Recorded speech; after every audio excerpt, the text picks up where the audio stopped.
7:03 p.m. This is a meeting of the Darien Architectural Review Board. My name is Elizabeth Geiger. I'm chairman of the board. With me tonight, I have David Humphrey, Jamie Stevenson, Kate Polselli, Alex Lopatensky, Christina Hart, David Riley, Anya Janis, our vice chair, and Hervé Hammond, our staff member. We're going to go into old business to start, which is our final hearing for Rhone. This is ARB 18-2026 in Viewpoint. You can find it at PL 2653.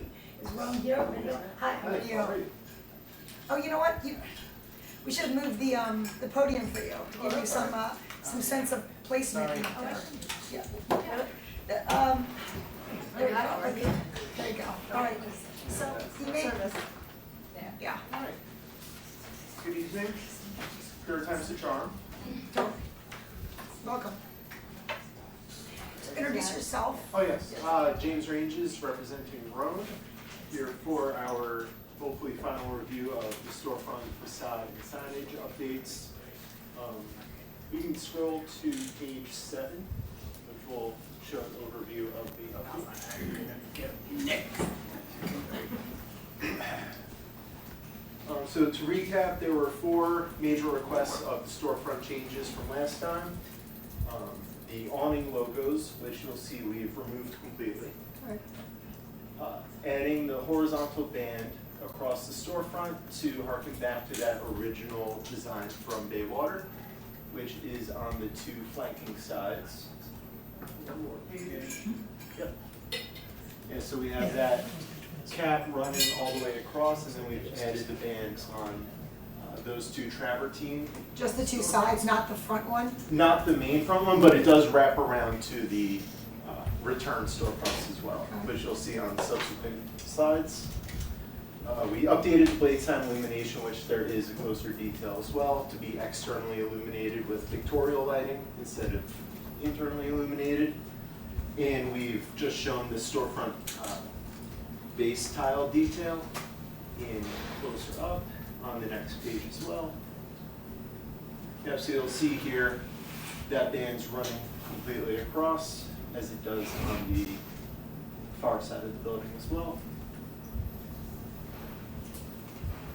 And you're designing that awning? Correct. Okay, that's part of it. Yep. And there was a 5th thing I remember with removing the logo on one of the sides of the building. There was an extra logo on the opposite side here, on one of the returns, I believe. Yeah, from the front return. Yes.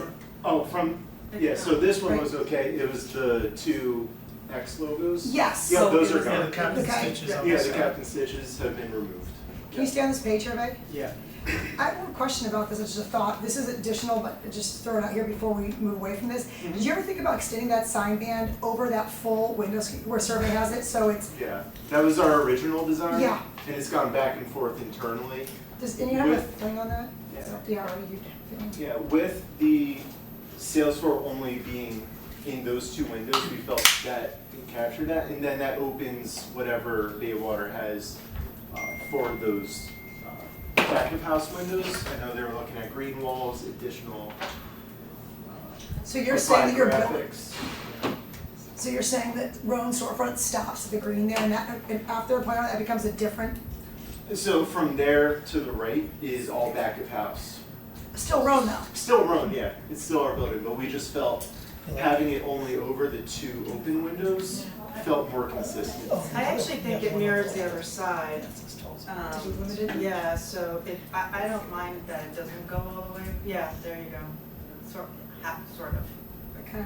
Would you consider just like a recess in the travertine? Like not the marble, Mhm. but just kind of having a panel over Extending the panel, but just keeping the marble. No, over. just, I think you mean a separate panel a over separate the panel window. over the window. Okay.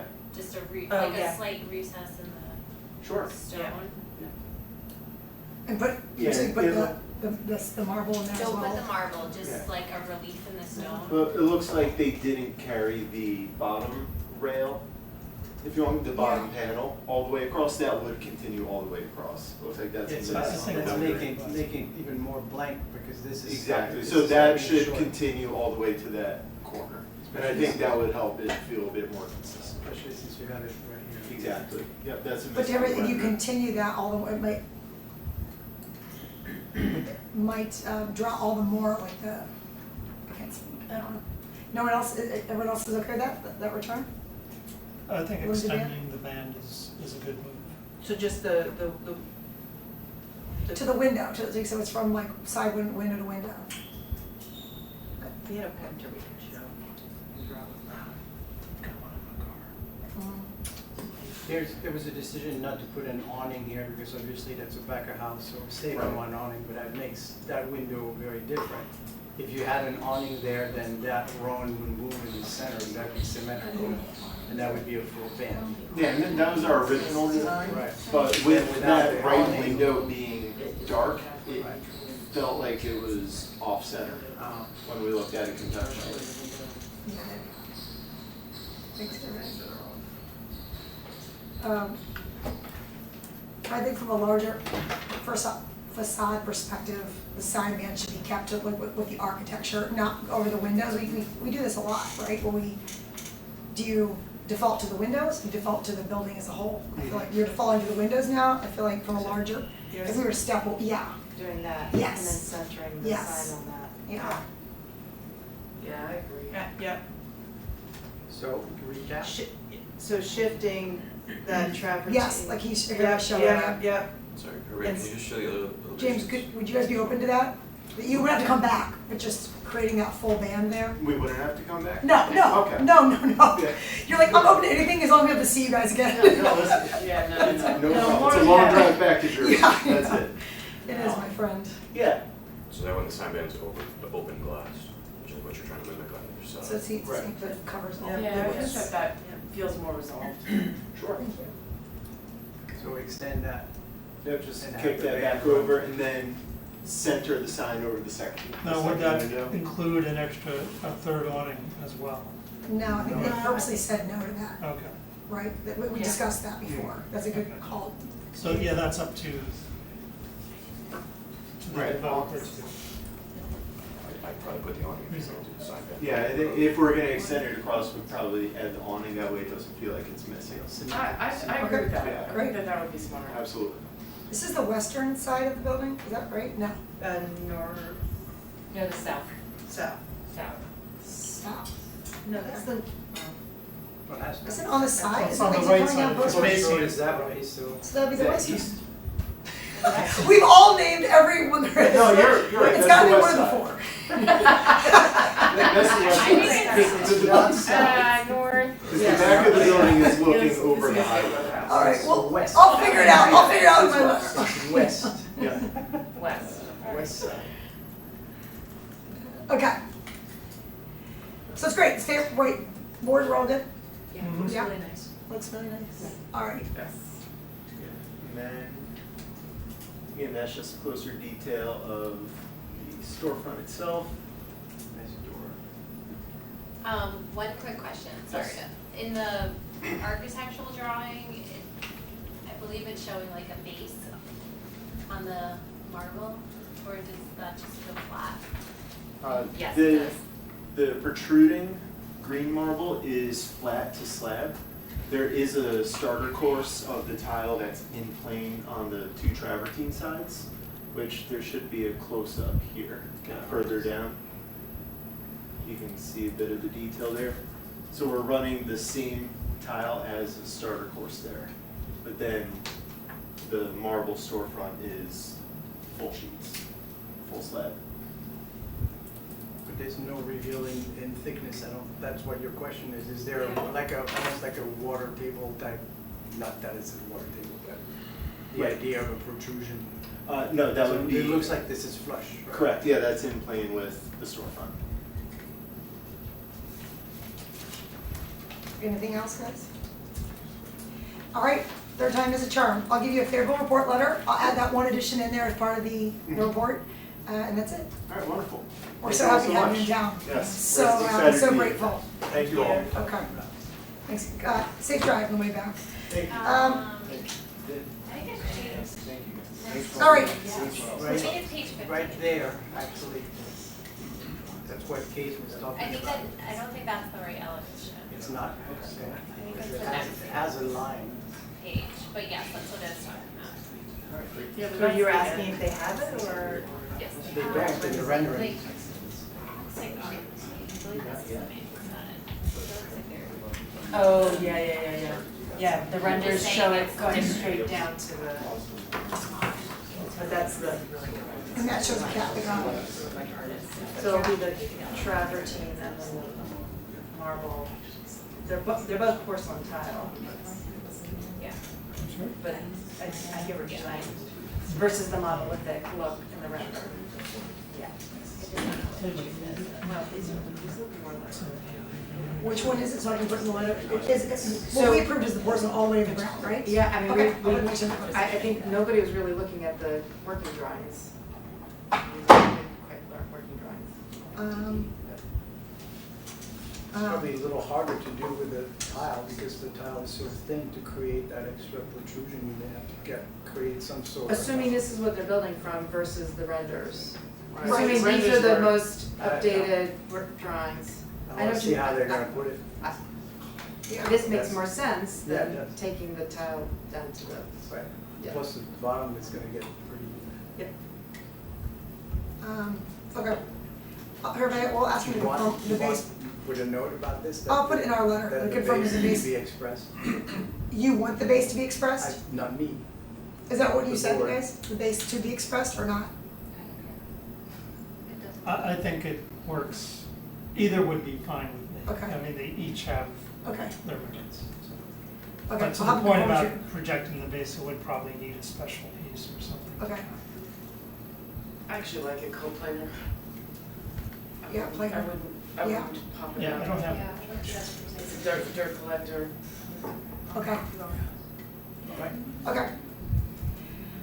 All right, sorry about this, guys. Now we can move on to new business. ARB number 36, 2026. This is 701 Post Road, which is the church, right?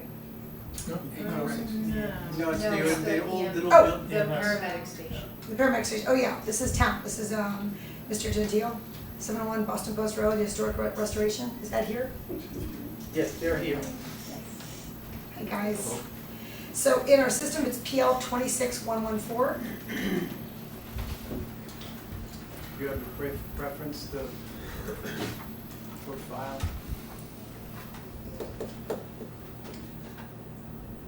The narrative, Yeah, it's probably the best. this one?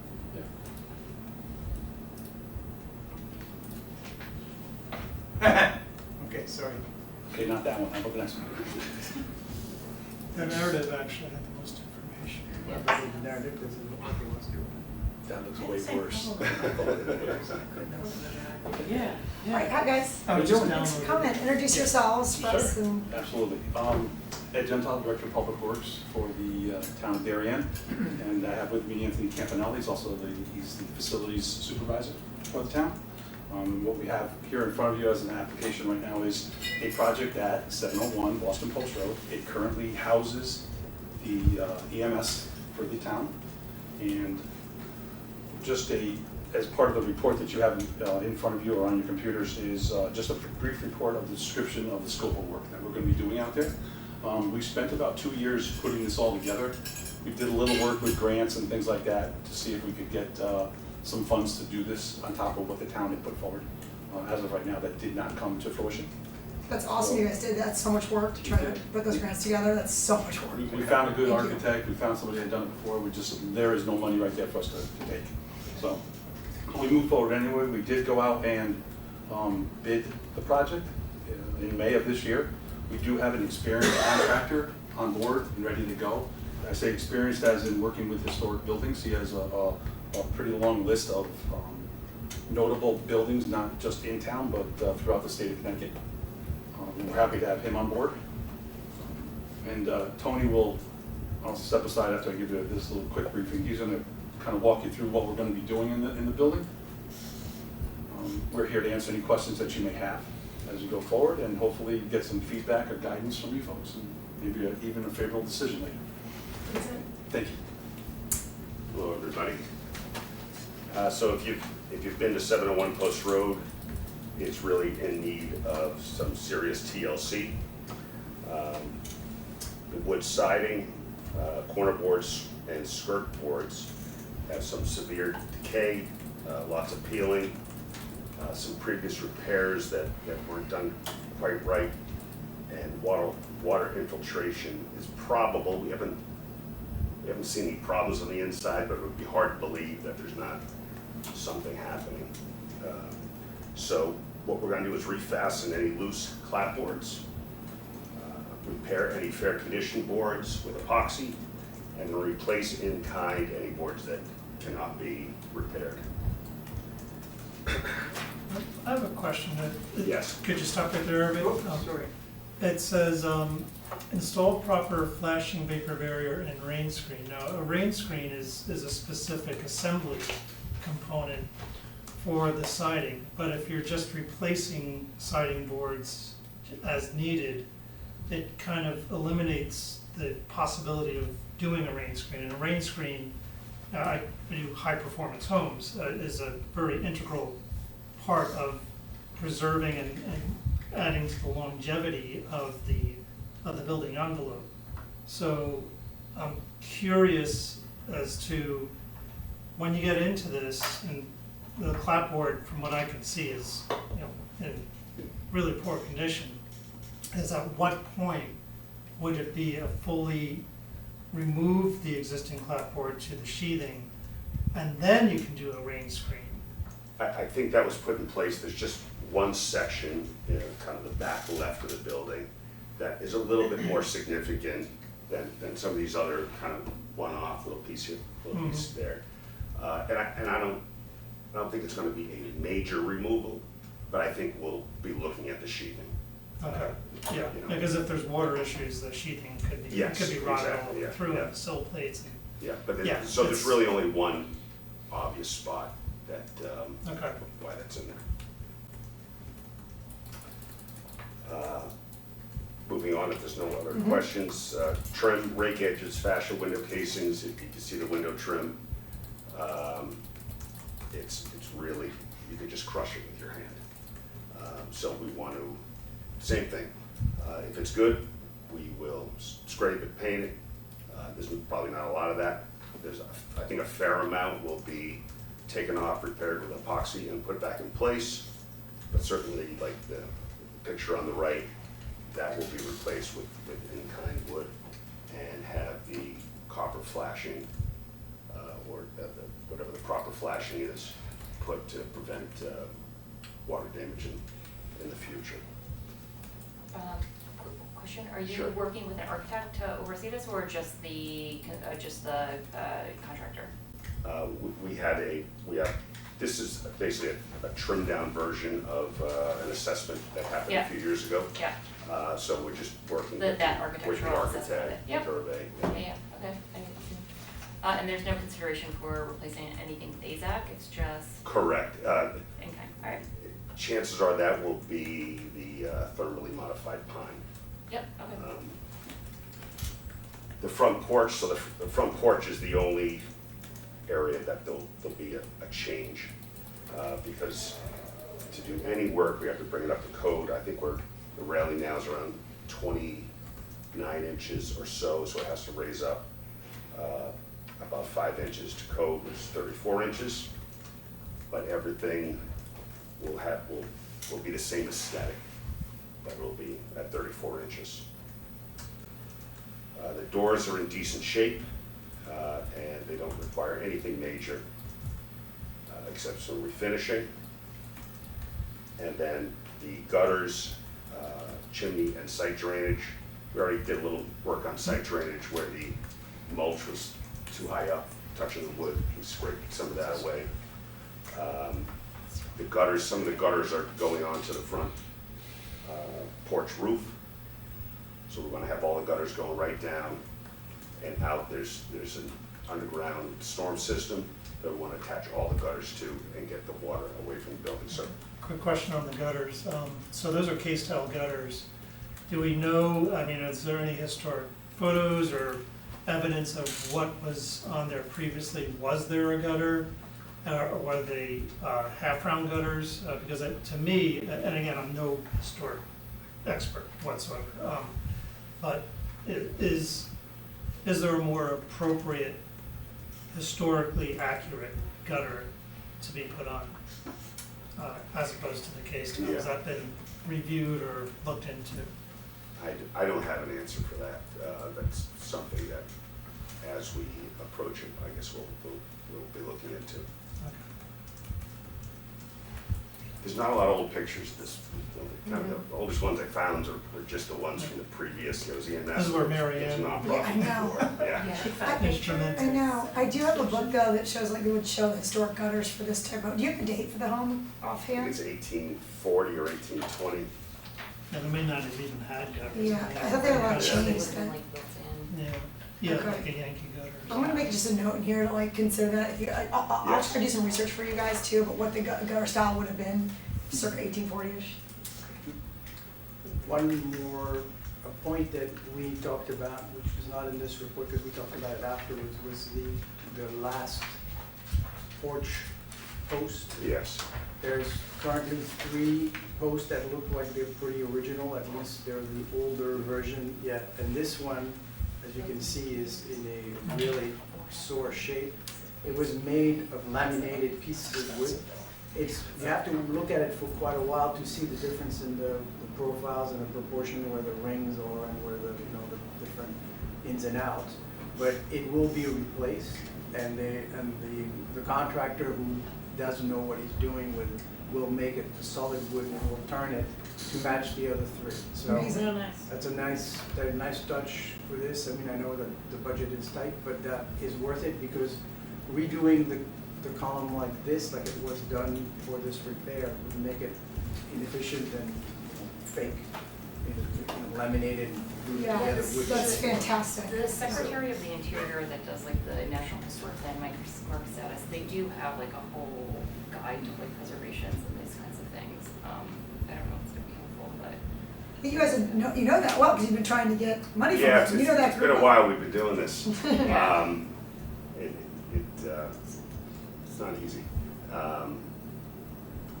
to work through all these things if you haven't done it before, like myself. Yeah. So, yeah, the 3 that are original, I mean, that's a great, or we think they're original. Close. And this one isn't. So between all the work we're going to do, we saw why this was happening because of a drainage issue, because of a gutter issue off the roof. And wood splits. Yeah, so, I think it's a great restoration, piece. Okay, is that the final, right? That's That was end the of it? final one that we just conclude saying that, we want 701 to be a historical asset for the town for years to come. And look forward to your guidance and hopefully approval. Any questions? I may have missed it, you noted it in the document about the windows being severely decayed. It looks like the upper windows maybe not a reason to replace them, or the double hung windows on the first floor. Is there any thought of replacing them, or is not the budget? So the windows themselves aren't so bad, it's just more the trim, the drip edge, the casing. But the sashes of the original windows, we can keep. The lower windows are mostly replaced with vinyl anyway. And they did do a decent job of matching the pattern, the 6/1 or 6/6, I think some of them are. Yeah, 6/6. So right now, we don't have any windows scheduled that we believe we'll have to completely replace. I think everything will be able to be repaired. It's a good question, though, Dave, Knock on wood. because it should be, exactly, it should be replaced in Yeah. kind, Yeah. obviously, yeah. All right, I hope you have a contingency in your budget as well, as you know, yeah. to start opening things up. We did. I mean, there was a lot of unknowns in the bidding process, and we kind of bid it as such, so we'll see as we go along. All right, that's great. Appreciate you guys putting some questions. Favorable report. We really appreciate you and the respect for the historic district. It's so, very important to us here in the town, so thank you. If you think of anything else, you can reach out to us, have Rosey reach out to us, any input or any information you may find. We're going to start this in a little while. It doesn't mean we can't do a little bit more research and find some things to to make it even better. Okay, thanks for staying late also on compliments, guys. Thank you very much. Okay, next up is ARB 29, 2026. This is 1864 Boston Post Road, St. Luke's Church, proposed playground. And viewpoint is PL 2694. Welcome, gentlemen. Nice to be back.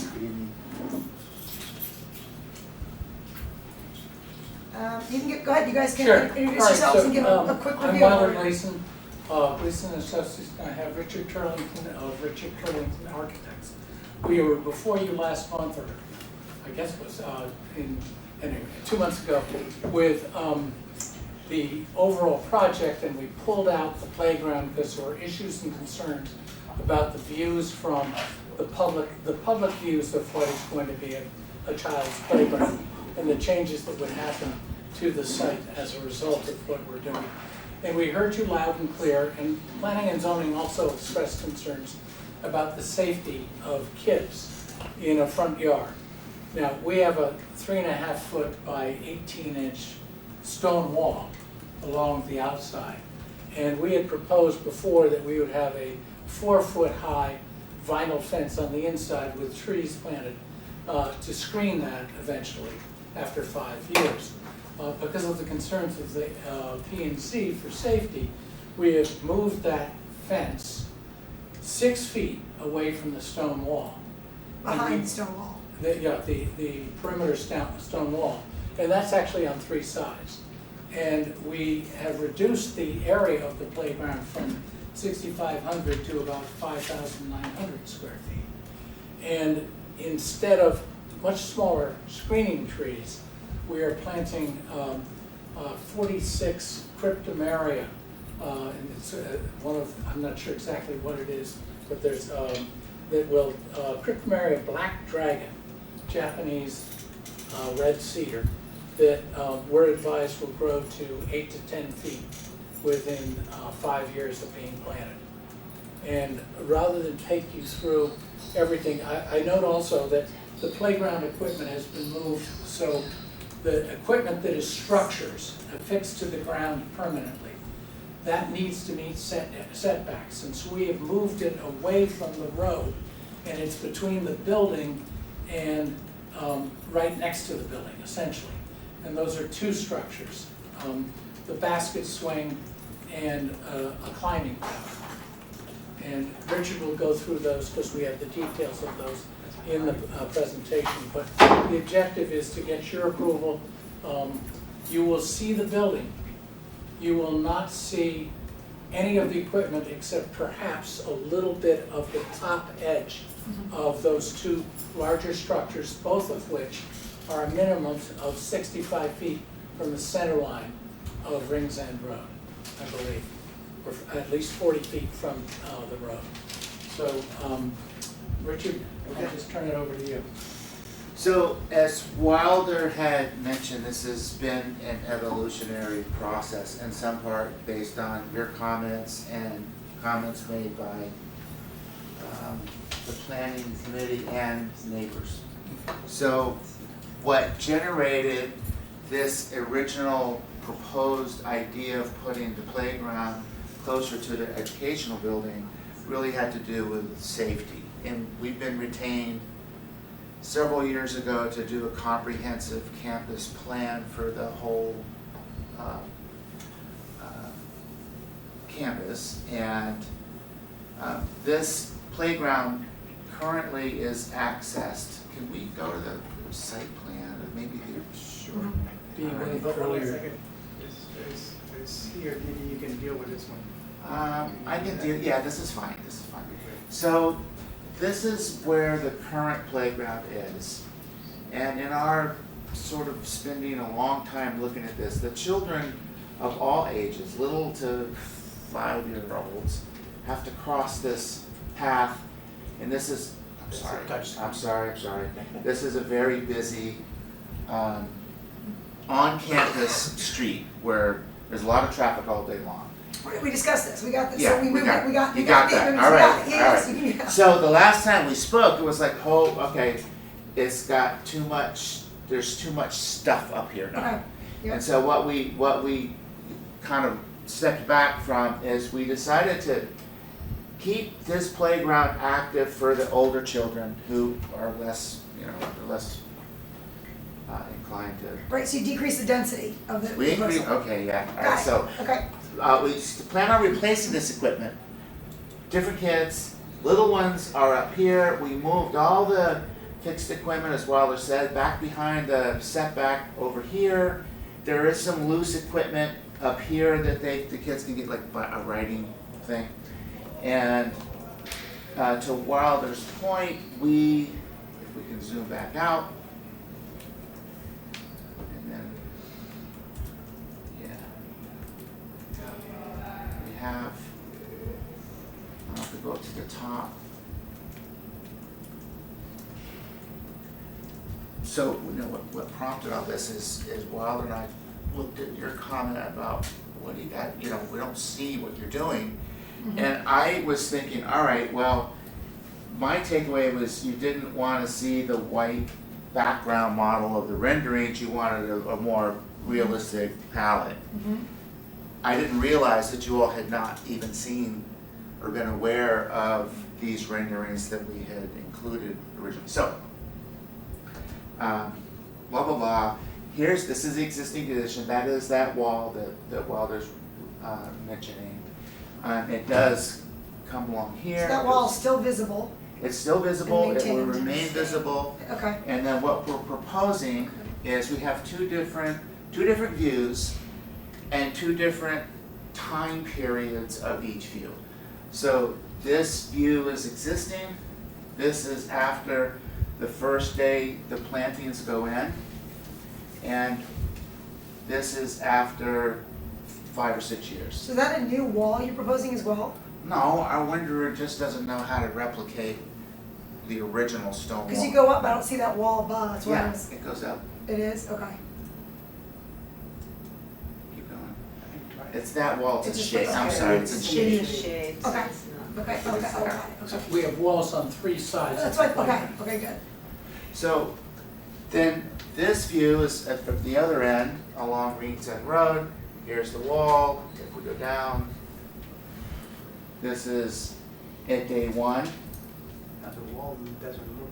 The wall has an existing, we go this thing, so we just had it continue around. So it's still, we're not proposing to change it. It's just kind of Are you gonna maintain that, or are you gonna update those to clean up so you can see the wall? Maybe it hasn't come up It's- yet. it's We weren't essential is- thinking of exposing the wall. We were leaving the covering, the green covering, and it's seasonal. Okay.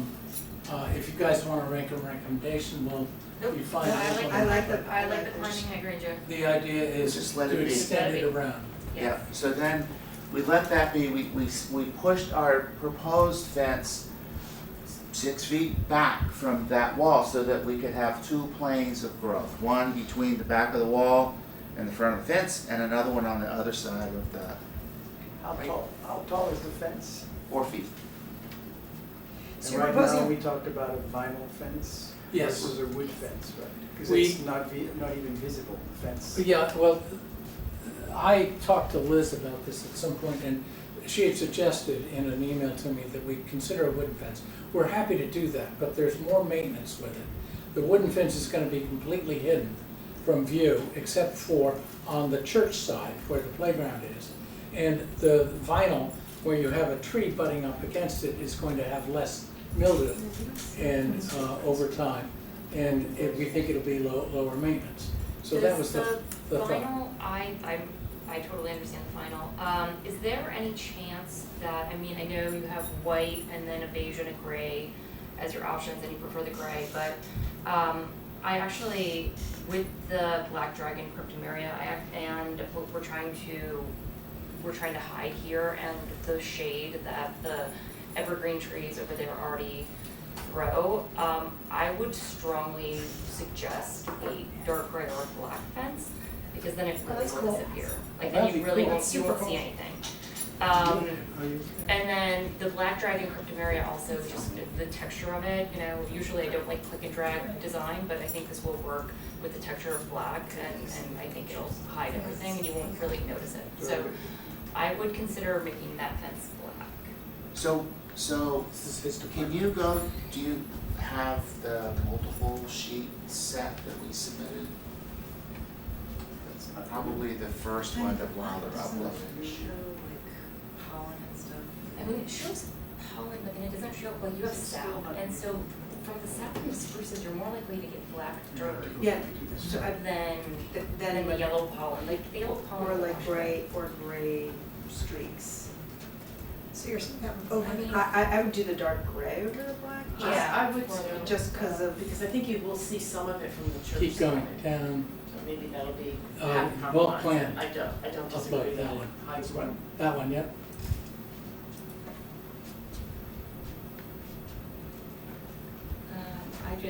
I'm specifying colors that are not presented to us, by the way. I'm going to read, that would be, just search for that. well, So- there's like a steel gray, So you're saying dark like gray? a bluish darker gray than for that. darker I would than go that. darker than that. Yeah. Partially because the black dragon has a really funny growth form. And so it's great texture, but it's not gonna be quite as Even. cleanly even Yeah. as it's presented. And so I think this hedges it out a little bit better, and I think you just won't, I think that dark, I mean, it is very, other than when it's blooming, it's a very dark green, is going to be quite obvious even on a lighter gray color. So I'm just trying to, I mean, I think a darker gray, the darkest gray we can, yeah, that's fine. yeah, Going black, Black. I would be very scared because it's so opaque. I think it's just gonna be way too strong. Even though I get that the plantings are going to be dark in and of themselves, I think from the user side, looking back at it, it's it's just. also not a very happy light. Yeah, I playground think, color, I think so which I a also darker gray recognize. would be okay.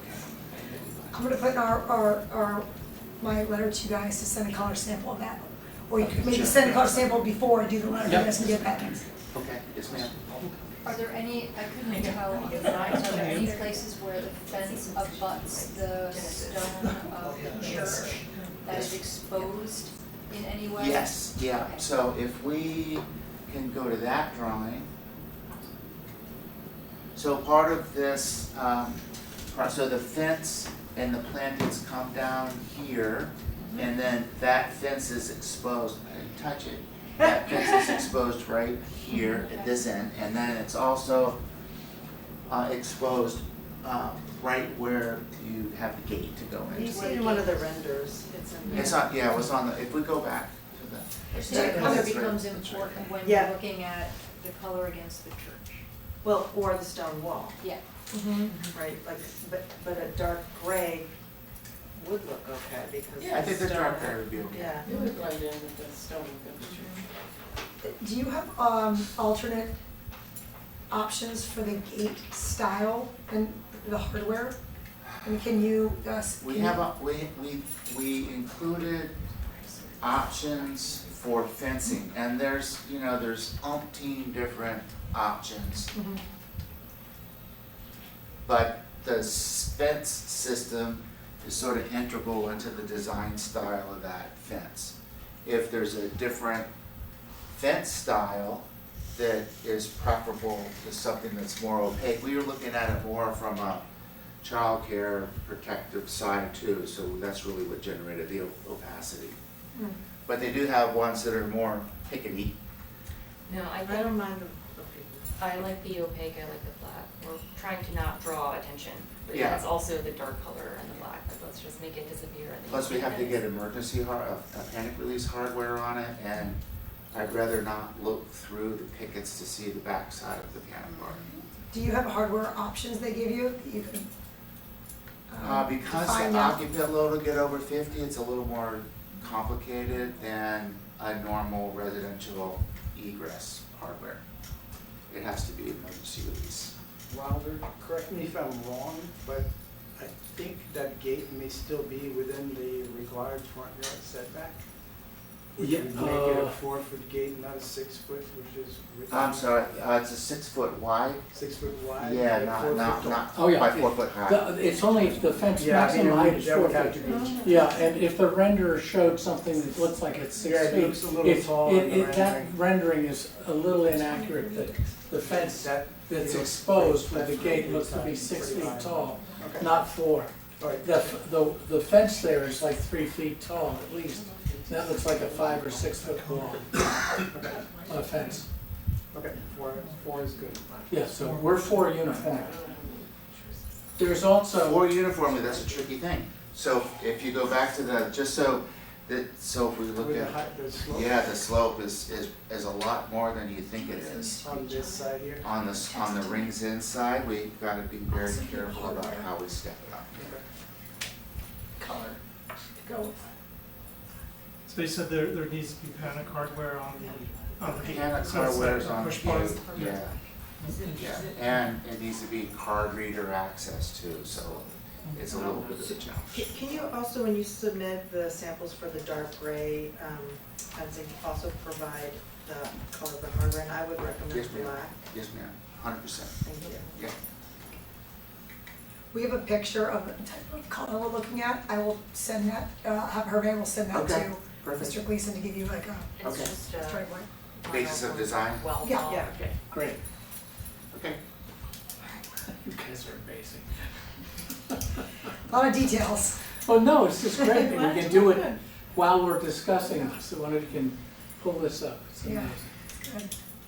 Right. No, we did that for another meeting. We were pulling up ideas, but the applicant didn't like it. That'd be helpful. We thought it'd be helpful. They had the reverse reaction to it.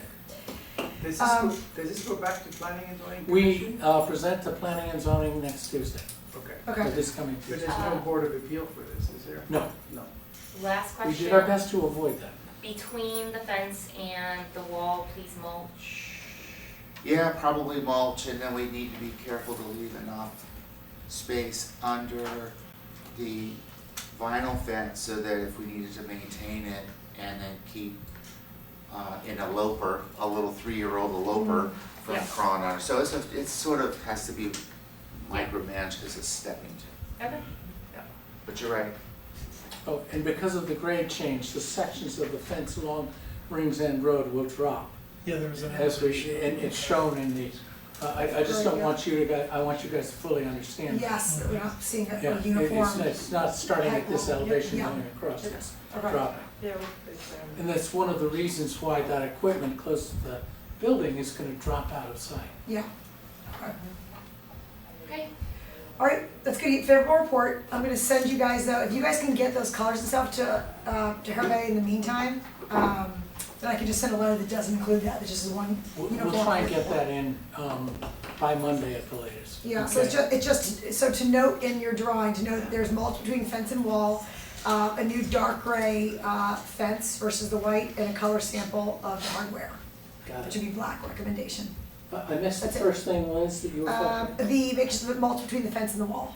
Yeah. Just to note that in your submission, it should be noted in there somewhere. To you or to P and Z? On the file, have it Okay. noted in the file, in your Yeah. landscape plan. Yep, All right, thank you guys so much. Thank you. thank you Appreciate very seeing you. much. Next up, we're moving to Thorndal Circle. We've got ARB 35, 2026. It's 1 Thorndal Circle. They are proposing 2 temporary signs in Viewpoint, PL 26112. Hello, my name is Luke Scott. I'm the creative director of a marketing firm out of Fairfield, Connecticut called Dog's Name, and I'm here representing Thorndal Circle and our client, Rhone. We are looking for feedback and approval on 2 temporary signs. Is this why it's called Thorndal Circle? Just our. Yeah, just loops, just loops.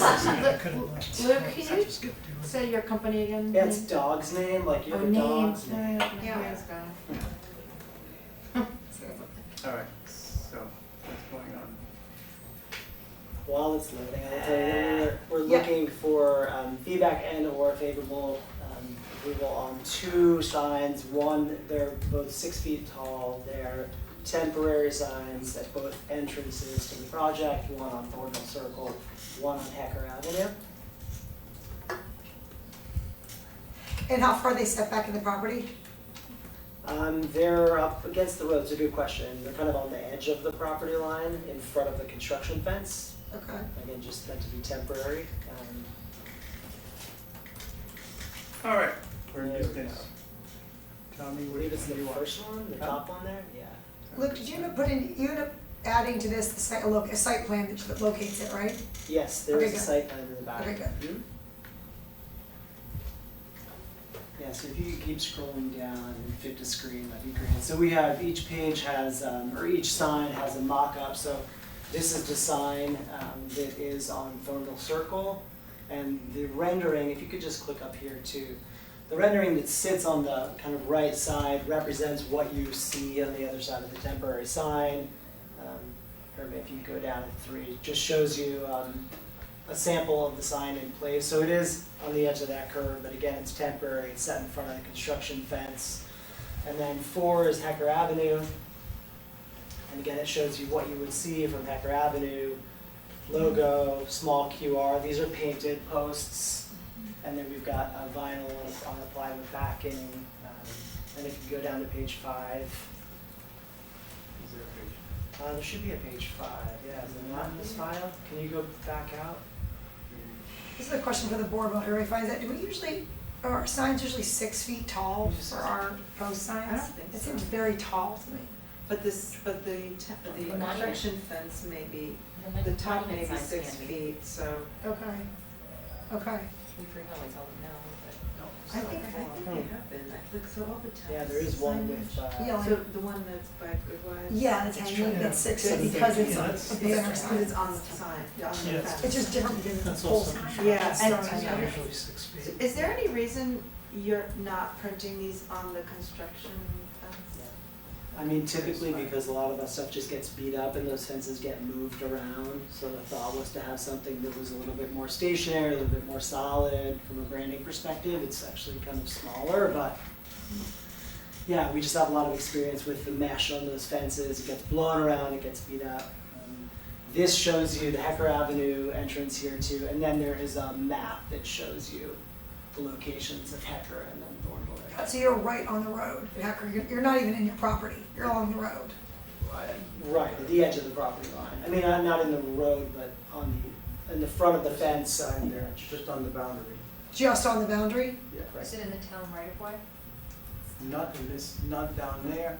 This one is a question mark that we've been discussing with Fred, because the turnaround has a bigger right of way, but it's where the construction fence is located. So as we were saying, it's really part of the temporary aspect of it. It's putting those 2 posts inside would be making them like 10 or 15 feet further in, and then that doesn't work with the construction fence. It works on the, I think the Hecker Avenue is a good representation. I don't know, personally, that's the I construction kinda like fence the that's fact there that the now. construction fence, because a lot of it is uniform black or Mhm. green, whatever Green. color, Yeah. not like work planed in. Yeah.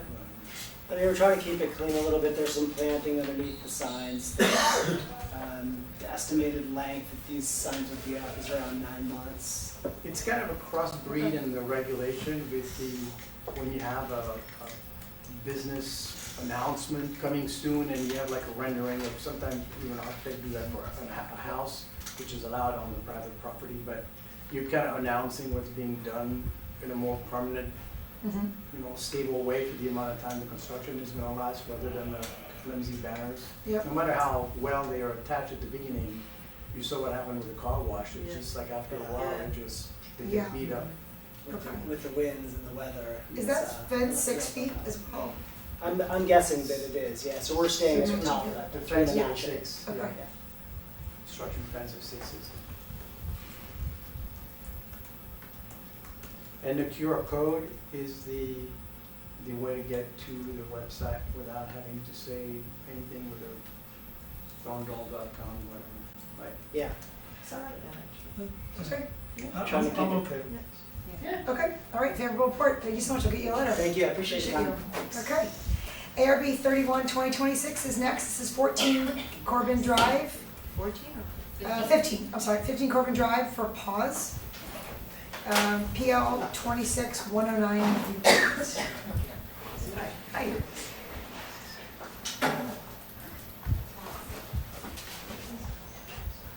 I'm just waiting on Kevin. Oh, okay, how about there, Kevin? Right outside. All right, so you can go ahead, and we want you to introduce yourself and let us know in relation to the business. And Sure. Hi, everybody. I'm Kush Kapilani. I'm the franchise owner for Paws in Darien. what was your name, sorry? Kush Kapilani. Okay. Hi, Kevin. Nice to meet you. I'm Kevin with Thorndal Signs. And let's see what we got. So this is going into the location that's already on Corbin, Darien. there on Toy Box, yep. Mm-hmm. They're being moved over to the new buildings. That's the old. That's the old one, yeah.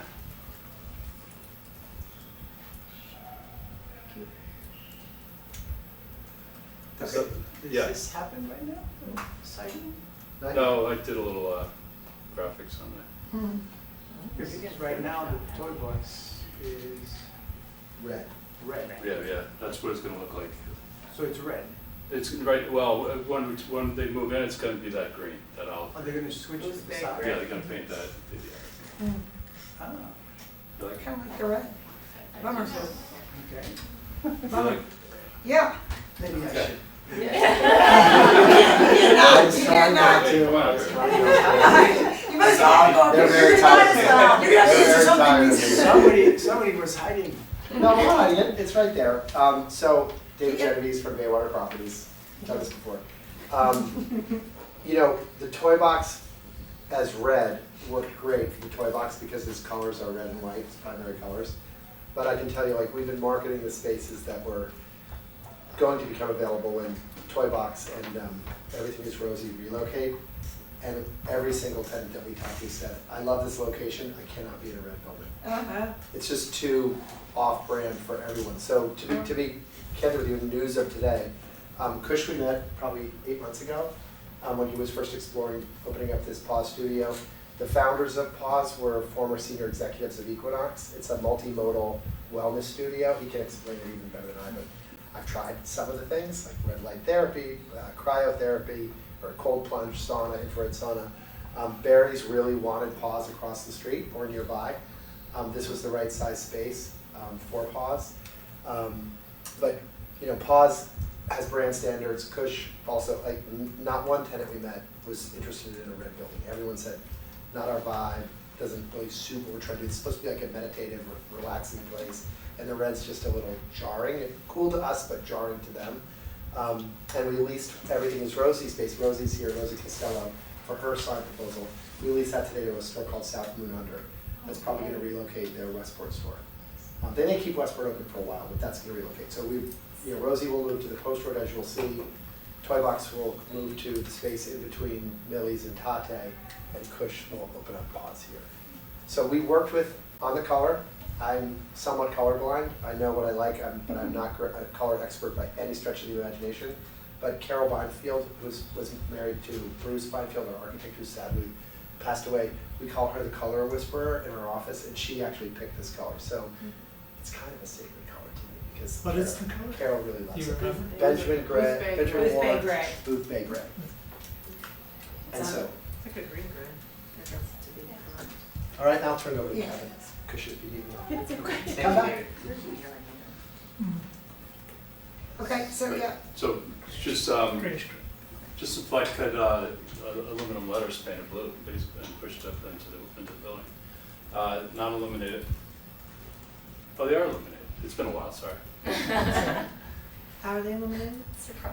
Oh, nice to meet you guys. Halo lit. Yeah. Yep.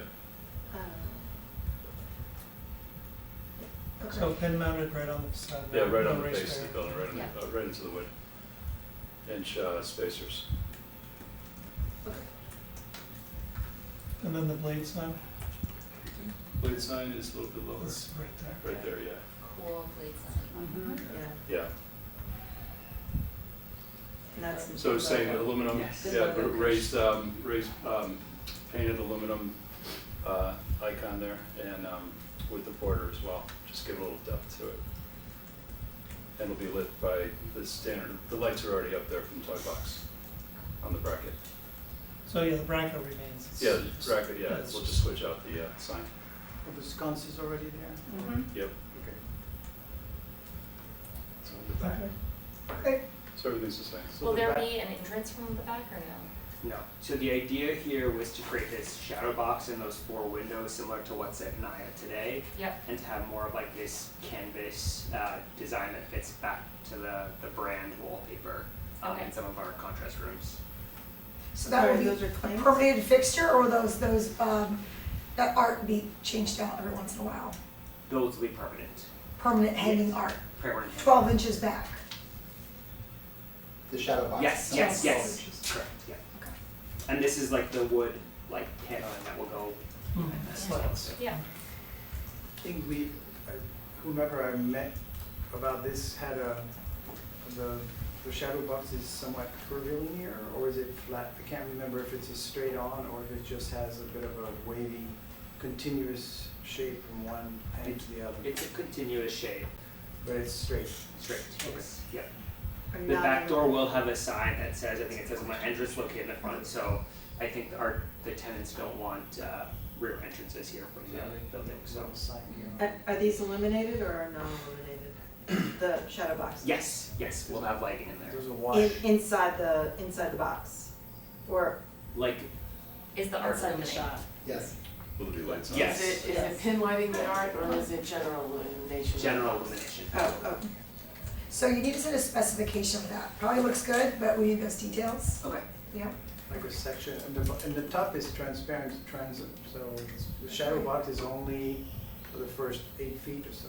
That's kind But, I mean, just Yep. making sure we don't, because there are a lot of louvers. yeah. Yes. But also Hard to natural play- light and hard to sense. play with the louvers.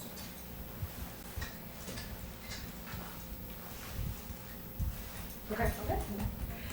Okay, that's great, favorable report, but I'm gonna ask to follow up with the specs for the wash lighting. Absolutely, Okay. thank you so much. And if you send that, by tomorrow morning, you'll beat me on the letter, so the letter can just be favorable without Oh. that. Okay.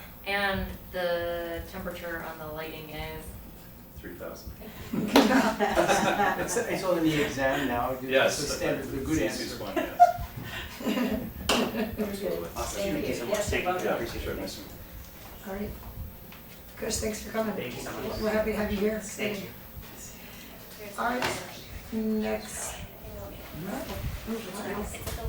Next up is ARB 30, 2025. This is also at Corbin, in the Corbin District at 0 Corbin Drive, for OG. OG5. OG5. Hi. OG5. This is PL 26104 in Viewpoint. Hi, Kevin with Hunwell Signs, here to talk about OG5. Let's see what we got. You want Go to the last one, yeah.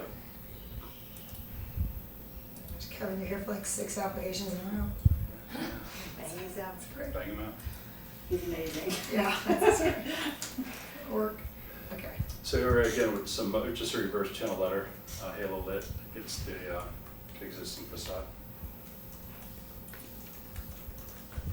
Aluminum cut again. They're gonna go black letters. Well, I'm sorry. Oh, it's a box. It's a channel. aluminum letters? It's a box this time. No, we're gonna go, that was just my design to, Oh, okay. just to give you an idea of the proportion of it. So these So are, there'll be individual letters onto the existing facade. Okay.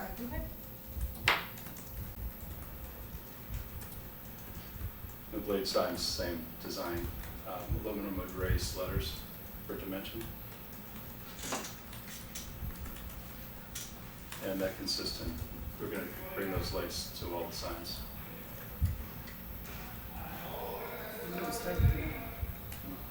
Okay. Yeah. All good? All right, favorable report in that one.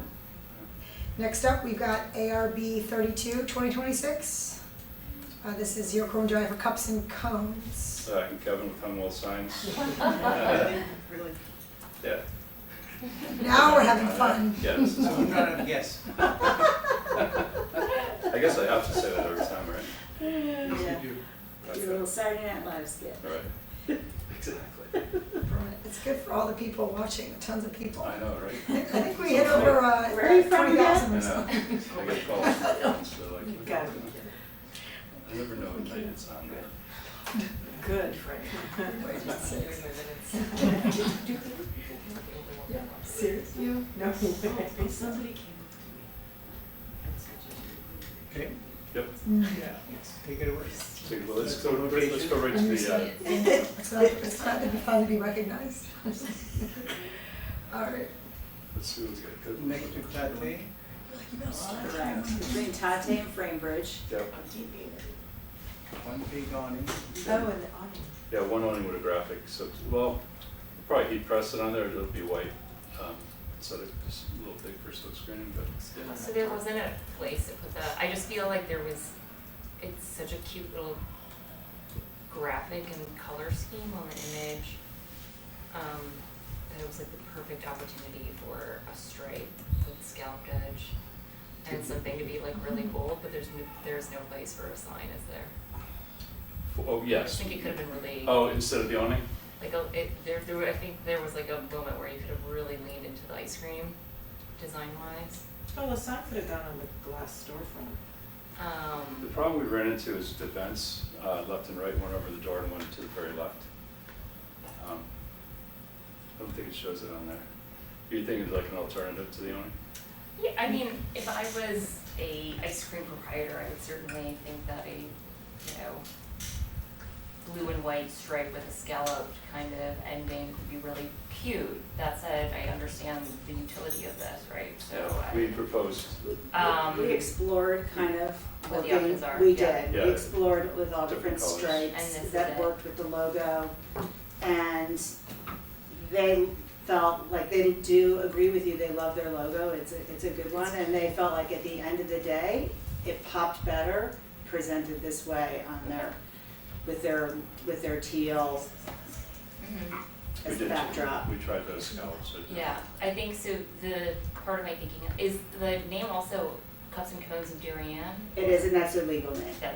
Yeah. And then That'll be raised, all that will be is raised. the font of Darien going to match the Cups and Cones? Yes, font? they didn't Okay. have we're gonna redesign it, they didn't have that, so that's what I Okay. had to. And then the last question on it is when we go down to the furniture, I think going off my comment of was this like an opportunity to like really lean in and feel like I think these are totally fine, like certainly industrial, like could look very cool with everything else that's going on, but was there any thought to do something again with that kind of do you know the brand Business and Pleasure?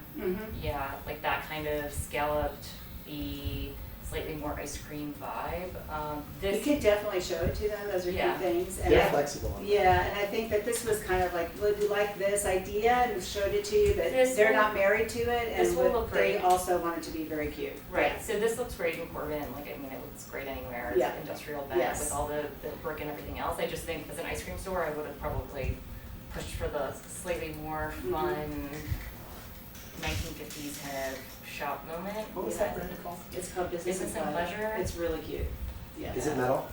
It's like the Well, chairs would be, it's a lot of upholstery. I think that. So we have to But be it's careful with stripes. ice cream. Yeah, it has to Because be these wipeable. get soaked. Very Also, wipeable. I mean, it's more as an idea, right? Yeah. Like an idea of where An it's, image. yes. They understood, I kind of pushed them to put something forward, but to be candid, like, I don't think a ton of thought went into the furniture. No, that's Okay. correct. So Yeah. we can have some flexibility on that. Yep. Question on the furniture. It's just stainless, or it's just this kind of gray metal? Yes. Yeah, what if the chairs were teal? And it to comes in match the colors. awning? Yeah, those same chairs come in like 10 colors. Yeah. I'm sorry? So that brand, that exact set comes in many colors. Okay. So we can even look at that. Yeah, I think for me, that would have been, Yeah. that's the Even some easy, yellow ones would be yeah, adorable. Yeah. solution. Ice cream. You're gonna see as we come through with new applications, we're pushing into awnings. And even like south of Under, we're pushing on awnings. We're gonna try to add a lot of texture along Corbin Drive. Cause that first building at 15 Corbin, like Green and Tonic, Shoes and More, it's kind of it feels flat to me. It bugs me. So we're gonna be pushing on awnings, and we made, like, Shoes and More has one, Rosey didn't have one, Southwood under Will, Southwood under Will. Pause is not, we may go talk to Ellen Ainson and bring back the, fun Something. black, white, yellow thing. We're gonna be we're not done working on this. Are the awnings coordinated with the tree canopies? They will have to be, yeah. Because Yeah, they're sometimes close. it can compete They're and be a close. problem also. When you look at the awning at Dunkin' Donuts. Yeah. So, one question I wanna have fun with Kevin here. You're showing a circle on an awning that's at 45 degrees. Is the circle a circle or an oval so it looks circle when you're from the street? Oh. That's a brain teaser, okay. I think I took geometry in this very room. So I mean, how are you gonna get the circle to look like a circle on a 45-degree angle? That's just a question. But I mean, it's probably really a circle that's gonna look a little. Exactly. Yeah. Sorry. I even tried to, when I designed it, I tried to skew it to make it You look did? like, I was like, I was like, screw it. I would think you'd think of that. Okay, is there any, nothing on the windows?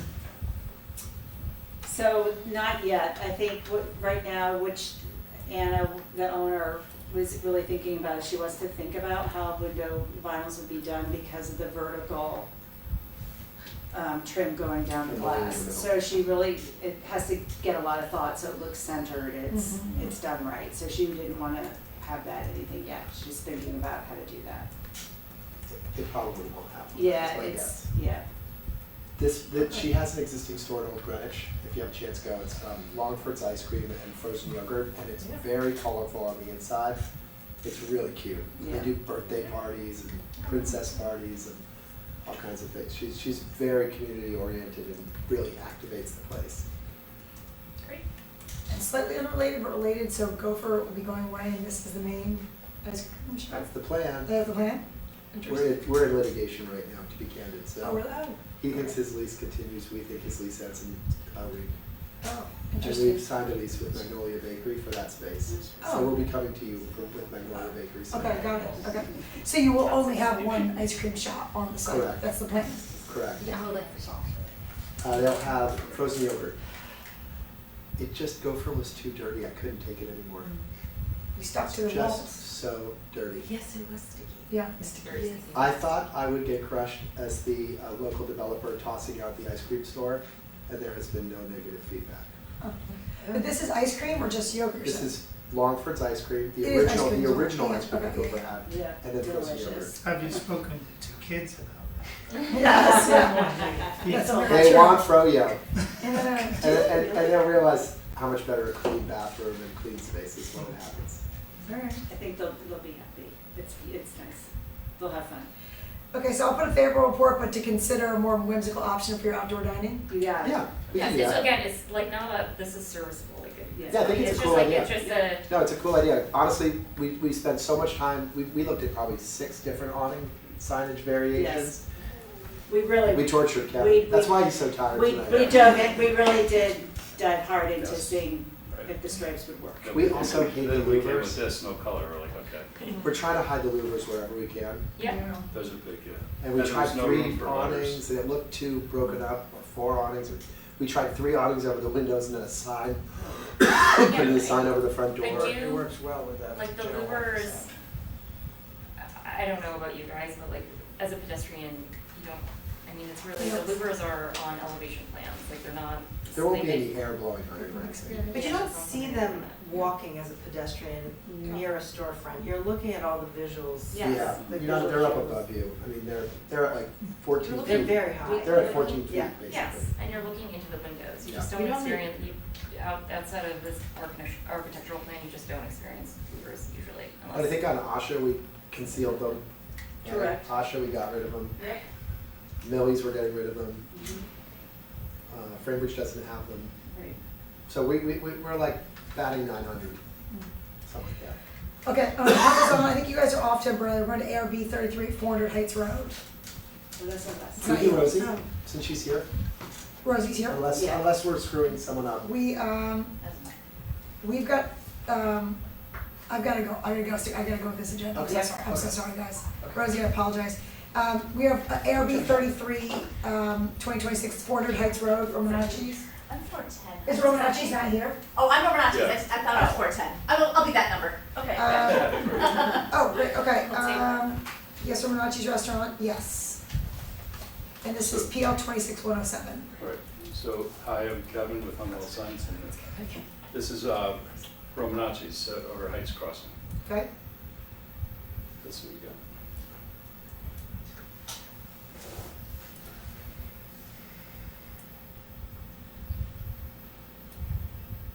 Final drawing? Yeah.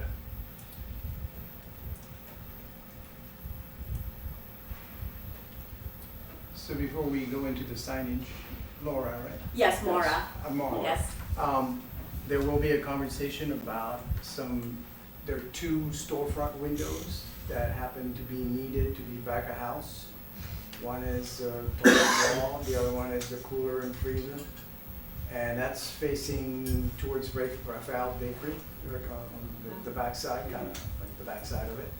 So I asked that we had a discussion about what those storefront windows will look like. Yeah.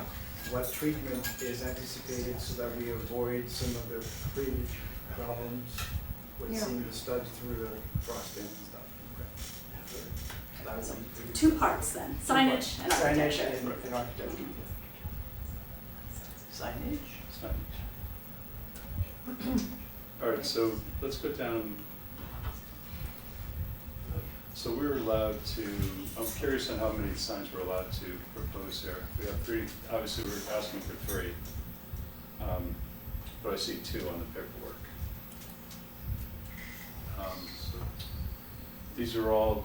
That would be that back wall that That's we're the back talking wall. about, which is not gonna have see-through windows, and the toilet is right behind this door. On No, back the door, wall. that's a takeout door. That's the So door dash so the takeout. toilet is Mhm. here, and that's the cooler over there? Correct. So just these 2 are brought down, okay. Okay. Sorry, all right, my mistake. Okay, so go ahead, Kevin. So we'd like to have like a raised letter on this aluminum back panel, painted black and red. We'd like to eliminate the leaf as well, and just have the white letters just shine on the back panel of the sign, so it'll be a light box. So the aluminum is a light box? Yes, that whole, That whole thing's a light box? well, yeah, it's a formed aluminum Yep, and panel. only thing that's lit is the green. I'd like the letters and the. Oh, the letters And the leaf, I okay. thought it'd be cool if the leaf was lit too, so. That's direct lighting. Are we talking light through the letters? Oh, yeah, but like a push through kind of. Instead, because it's such a small, like a push through instead of the raised halo lit onto a back panel. We haven't done push throughs in a while, but. I know. Yeah, there's a reason we hate them. I don't like them. How would the leaf be lit? Or should be a glowing green. I would get the LEDs inside there and just run the electric up into Chipotle doesn't have light through, right? They're just, I'm sorry. on the other side, Chipotle is just. there. No, they're halo. halo lit, as well as garden catering. Do these signs have to be lit? Is there enough lighting on the building and on the street to? I'm sure they want them lit. Yeah, especially the one on Heights. I think they might be large enough to do a halo lit, if you want me to switch it over, get away from the push through. Yeah, let's. Raise it off a little bit? Halo. Okay. So halo lit letters on the. And that's all 3 signs? On the or just letters. the one? Well, so I had a question about that. If the one wall is mostly back of house, why are we putting a sign there? Yeah, and it's gonna be blank. And why are we putting a blade sign? Oh, because that's an entrance. I could see the blade sign. A blade but, sign, yeah, but I It's would the not, pickup window, yeah. I would not do a wall sign there, especially if it's back of house. How about the courtyard? Yes. Yeah, that Yes, makes in the sense. courtyard. Yeah, the courtyard, yes. Just across from Chipotle. Yeah, Yeah. absolutely. Yes, Yeah. here. And on Heights. So And that's on, Heights I mean, Road. and on Heights, cause Heights has a bunch of those They're, signs. everyone next to them is saying Yeah, that. so that, I'd be okay with two, but Yeah. I don't, Yeah. that third one I would drop. Okay. Put a blade sign at the back entrance. Yes. Yep. Is there any way, is there anything we can do to let people know that it's a pickup or takeout, it's just the name somewhere? Oh, the You blade got sign. the blade sign. Oh, yeah, you just use the blade sign, I guess. Yeah, Blade sign there. but you could, You could put Right, it said, right, yeah. take out on, above the door here, no? Or put the sign in there. Or we'll take out. What's the door you think people will use the most? The restaurant guest store is off the courtyard. Okay, all right. So And this is, we designed, I'll get to the interior, but we designed it specifically for takeout and DoorDash, so folks Okay. can run in and grab stuff and get Okay. out. So- And they don't overlap with guests. Will you then have like a vinyl on that door or anything for your DoorDash pickup the area, window. or is there like? That's not being discussed right now. Okay. Is that some place we could do, in that little alcove there or something? I mean, it seems like a good Kind place of to easy. That would say, make more "Hey." sense to do a clean glass, Clean, than yeah. put a sign up. Yeah, I think the sign, You want something people on will the look glass? for, Yeah. if you see the sign, That makes people sense, like a little. want to walk in Yeah, there. takeout, DoorDash, whatever. Whereas if they don't see the sign, then you'll have to take out, I don't know. Yeah. Just trying to help. On the side Get window my next to the head door around or wayfinding. something? Yeah. Yeah. If you, Yeah, if on you the- came in the Just like wrong something- door, you Side can get window. to the hostess station, it's Yes. not like a dead end or And anything, again, but- I want to remind everybody, like, if the signage isn't working, come back and see us. And it's not a dead end, if you go in that door, you can still get to the hostess station, it's not Yeah. like you're trapped in Yeah, there. okay.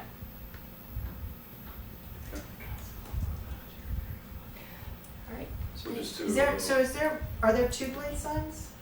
just one. Just one blade sign? Yeah. No, there's one on the courtyard side. Yeah, that's what I was asking. Oh, there There's is. one on the Yes. back door and one on the Yeah, courtyard. exactly. So there's four signs in total now? Yes, two Blade blade and signs. two The wall. blade is right here. Oh, that's right. This- You're gonna get blade here and one right around the corner here.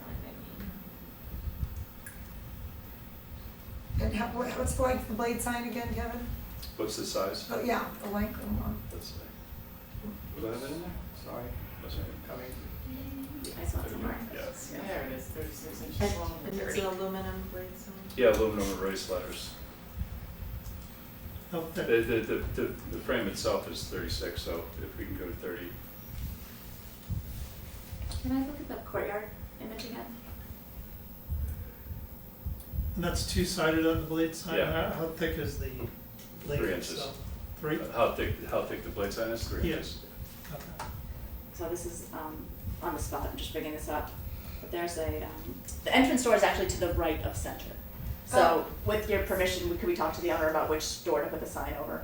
This wall is all doors, we're not gonna use them all as doors. Okay. We're gonna use one door. Got it. And then this just becomes, I'll talk to you about a glass wall, basically. But with permission, can we leave that a little loose, like if we wanted to move it to over to the active door? Well, it Instead, makes or do you sense want for it it to- centered on this Makes wall? sense. It makes sense for it to be over the. Yeah. I agree, Yes. so that's, yeah, Yes. okay. I think that's, So move I it think over that's. towards the entrance. Yeah, put it over the entrance door, so one bay to the right. Okay. Yeah. Great, What thanks. is Chipotle on the other side? What lays in the center? That's What lays in The the sign center? can be signed over the. So this will be different than what Chipotle is. Yeah. But is their entrance door is under their sign, right? Right. Yeah, so ours will be over our entrance door as well. But you have a blade sign that's gonna be close to your entrance door there. See Kinda like that too, it's saying, like double come in up. here. So the blade sign should go on the opposite side to like. Because if you balance put it. the wall sign above this door and the blade sign next to it, that's like a real one. The blade sign go further to the left or something. Right Yeah, go in there, yeah. here. Sure. So is that a fact you're gonna move those doors or not yet? The entrance, do you know that yet? I know for a fact that the entrance door is to the right one then. Okay, so And this I'll is a share done the plans fact, with okay. you. Okay, because Kevin, you're gonna have to send a new PDF anyways, all these changes, so let's just put that in the new So I'll just PDF. move the sign over. Yep, and over move the blade sign Right. to that, you know, Over the the petition between entrance. those two, the other set of Yeah, the blade windows. sign will sort of go to the left. Hervé, can you show where you were talking about the blade sign? You what? Where you, yeah, where you'd move it. This? Yeah. Yeah, it's nice. Got it. It's funny, the doors are not lined up underneath the window. We're not the base building architects. All right, no, I'm not going there. I'm not going there. Can't fix that now. Sorry, Rebecca. Sorry. It's kind of a symmetrical building except for something, whatever. Something went a little awry. Yeah, it's not strong. All right. Okay, and the window coverage, so you guys are gonna come back with Yes. a new application for that? Nope, I've got a different PDF. Okay, oh, got it, okay. Laura, can you give me your last name? Yes, my name is Maura Maura. Juan, Perfect. M-A-U-R-A, Yep. N-E-W-E-L-L, The other PDF. and my last name J-U-A-N. I'm with 72 Architects in Danbury. So let's first look, I uploaded it just today. Let's look at the site diagram real quick, then we'll switch to images. So we're the architects for the interior fit out. We don't have any responsibility for the exterior of the building. I just want to put this to get everyone's bearings. Romanacci is on the right side of the building facing the courtyard, facing Chipotle. And the back side of our building, the windows we're talking about, back up to the parking garage. Okay, can we flip to the other diagram, or the other PDF? Thanks. Again, just a reference map of where we are. Great, so these are the windows we're talking about. These windows face north. They face the parking spaces, the drive path, and a parking garage. We could scroll through. Are you diminishing their importance, Maura?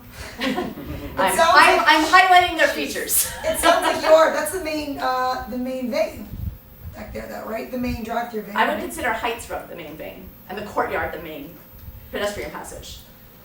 Okay. Okay, so can we scroll down so I can see this whole plan? Sure. This tenant space has windows on all three sides, which is amazing. As in designing a restaurant, the challenge is where do you put all the ugly stuff? Restaurants have a ton of ugly stuff. Kitchens, server spaces, bathrooms, walk-in fridges. And so we want to celebrate the glass that goes along Heights Road, along the courtyard, and around the corner to this takeout. We had to put the kitchen as much as we can in this corner. We weren't allowed to go all the way into the corner because this is a fire stair for the base building. So as much as possible, we jammed everything into the dark corners of this building, and it does leave us with these windows covered at the north side of the facade there. And then the next plan. This one? No, it's different. It says furniture. So the design intent is to activate the facade. We want all the glass to be alive and exciting as a participant in the street and the community. So there's high tops, there's low tops, there's a bar that's visible through the window. I'll show you renderings. These doors are going to become fixed with tables along them, booths, glass hostess station, takeout, cannolis, lots of excitement in the windows. Okay?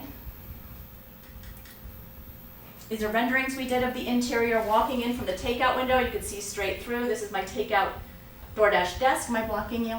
And then this is my hostess station. When I'm standing at the guest entrance hostess station, I'm looking towards Heights Road, and the courtyard on the left is all glass. Keep going. When I move a little closer towards the bar, towards Heights, facing Heights Roads and the train track, again, just trying to make the glass alive and exciting. And we'll keep going down.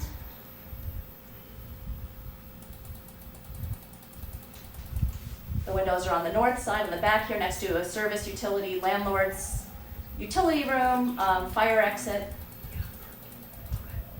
You can see the two windows we're talking about here, and looking at them straight on right here, and these ones, and those ones.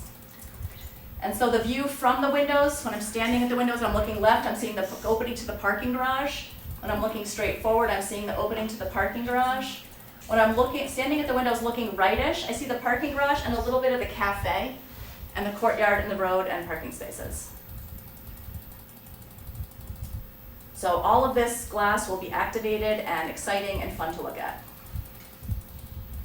All of this glass will be exciting and fun to look at in the courtyard. So when we looked at what to do with the windows and how to make them less interesting and invisible, because we don't want to see the studs through there, we don't want to see walk-in coolers. we have a couple different options to show you because I'm hoping to walk away with an answer today. I was thinking mirrors would be cool, the mirrored like sort of silver glass, because it looks like they look now. Right now, those windows, without anything going on inside at the existing windows, are reflecting the street and the cars and the trees, and it's alive and fun. And I think that the silver tinted glass offers that same. Alternately, if you're not into that, we could scroll down another page. Silver tinted, don't know how you're gonna do that, the glass is in place, is that a, Yep, it's a film? it's a right? film, it goes on the inside. Okay. Gregory's. Yeah, I Yeah. was just gonna say, we Something. did that at Gregory's. Okay. Alternately, if you're not into the mirrors, that's my favorite. We could also just black it out. My concern with the blackout is if we go back up to the garage picture, like where I could see the garage, go up a couple more. Yeah. Like that extra material. Sorry, I don't know where it is. Let me see this one. These windows have been blacked out. To me, they look dead. Yeah. You know, versus, It's a good yeah, okay. Yeah. So I don't want, when we scroll down to this one again, go one more page for me. Even just, this is a miserable winter day, I took these pictures, even just something reflecting in the glass is more interesting and more alive. And so that's why I'm proposing the silver tinted, like mirror film on it. Scroll down, far more radical idea, which I can't imagine in a million years is interesting, is like we take graphics from the inside and put them on the windows. I don't think that's what we want, but I'm just throwing it out there for variation. I assert that the mirror would be the best solution for this location, and seek your permission to do so, or your input, and I would like to do what you think would look good. Do you look at a green wall at all? To use plantings on the outside of the building? No, because I'm sort of out of my jurisdiction, like we're working on the interior fit out. I don't, yeah. So it's a different process if the tenant fit out permit, which is out, came on Monday at my desk, so that's yesterday, created this discussion to try to understand what would be done maybe in the interior of the glass before the wall is built for the bathroom and for the freezer, right? So to avoid problems. So that's kind of where we are, and I think that the green wall could be something after, or it's a different, it's more of a public domain, I would building owner, go back to the the carrows and peeling and sealing. Okay. I'm in favor of the smoky mirror. Yes, the smoky mirror. Yep. Is there any greenery on that side of the building, or is it just cars and parking and the garage cars? There's a good photograph, Jamie, of, Yeah. it's parking spaces, Yeah. like You can go back to sidewalk. the site plan, just shows the planting plan. So that's a little, No a planting little deceiving, that looks there. like. Well, yeah, I mean, that's a little more exciting. It's not gonna be quite that exciting. You can see now, it's gonna reflect like this. It's gonna be the garage and cars, you There's know. no room to do any green. Yeah, and if we did green, you have to close the sidewalk if we wanted to, if the landlord wanted to do something on the outside. Planters. Planters. Yeah, Yeah, that's exactly what I was thinking. Yeah, I think you guess, could do that yeah, it would just go back to the landlord and like the handicap accessibility of that Yeah. walkway. If we cut it up too much and then someone pulls their bumper over the curb, and again, outside of my scope, but I hear what you're saying. Well, I think tenants do come to us, and that's part of their fit out, is to propose if they think of a planter as part of their, that is something you would propose, you and your clients. And it would be, and with the owner, the owner could give you direction on that, what you could do, but that would be your jurisdiction. Okay. Yeah. Part of your brand Yes. identity. That's, I mean, I guess it's not something we talked about. If we were gonna propose that, I think we would probably do it along the courtyard facades and things. It's just not something we've talked about. So this Is there any idea for outdoor seating? Yes. Okay, so that you'll come back with that. Yeah, I believe the landlord already has chairs and tables set up, and there's some sort of agreement that I'm not aware of. Oh, really? I'm not, Yeah, I don't know. that goes back. Yeah, but I didn't think we approved. We did, they would just, I just saw them there. I don't know anything. Don't worry, you're not in trouble. Let's not talk Maybe they weren't there, maybe I was hallucinating. and the landlord did do that. We're waiting for the chairman of P&Z. I've been asking him for a month now to respond to us on how he is going to handle that. The landlords just went ahead and did what they wanted to do. anyways, so. It'd be we're nice if waiting you to answer finally the got meeting. involved to expand the look of the restaurant out to the Would love to do courtyard and have some that. Yeah, character. because So, we would yeah, rather we're have gonna work on the architecture of the outdoor seating match the design of Of the course. interior rather than the rando landlord furniture. Yeah. Um, We should probably go all white and all matches. I don't even remember. I remember it being, so, We'll get So I'm there. gonna put a note here that we'd like to encourage you to come back with like your own proposed seating, Great. like that fits with the style of your building. Great. And that would include planters, dividers, I don't know. Yeah, like- You have to look at handicap access, and everybody can help you, what your limitations are there, you can give you that guidance at what, yeah, remember, they would love to Okay. take more space if the, I don't know, the lawyerly lease limits, I don't know any of that, but yes, they would be interested in making this place beautiful. So silver tone apply to the wall of the back or the interior of the glass? A couple of choices, because if it's on the walls that are gonna get built. Oh, no, No, definitely you on the want glass. glass. Definitely on the Yeah. glass, right? Okay, You want so the make sure there's glass, not a yeah. shadow box, it's just purely. No. Okay, and it's not see-through, so we don't see the Correct. stud. It'll be dark behind it, there'll never be a light on to ever give it any challenge. Thank you for asking. smoky. Yes. So is that Yes, that's this the is color? it. Yeah. That's great. Yeah, I think Oh, I the Gregory's reference is like this. So Gregory's had, Yeah. theirs Gregory was antique. not as silvery, I think it was like a Right. much smokier. And the way that these materials work is if we put that on this window, for example, from the outside during the day, it would look like mirror, but at nighttime, you'd still be able to see in because the lights are on. You could always see wherever it's brighter, right? And so this is going to work well in our place because we are not going to have any lights in the walk-in cooler and the dead side of the bathroom wall. And you want to see through it as a wall. Exactly. There's no light to offer that. That's like the one-way glass at police stations and grocery stores. It's not really a thing. It's just lighter on one side than the other.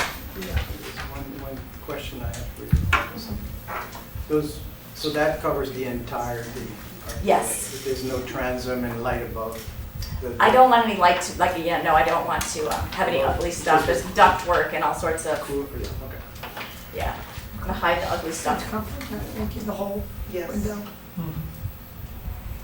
Mhm. Okay, Thank so you. we need to see a revised PDF that has it all, right? Because we need, we're down to 2 wall signs. We're centering one of the wall signs of the entrance door, moving the blade sign to the one.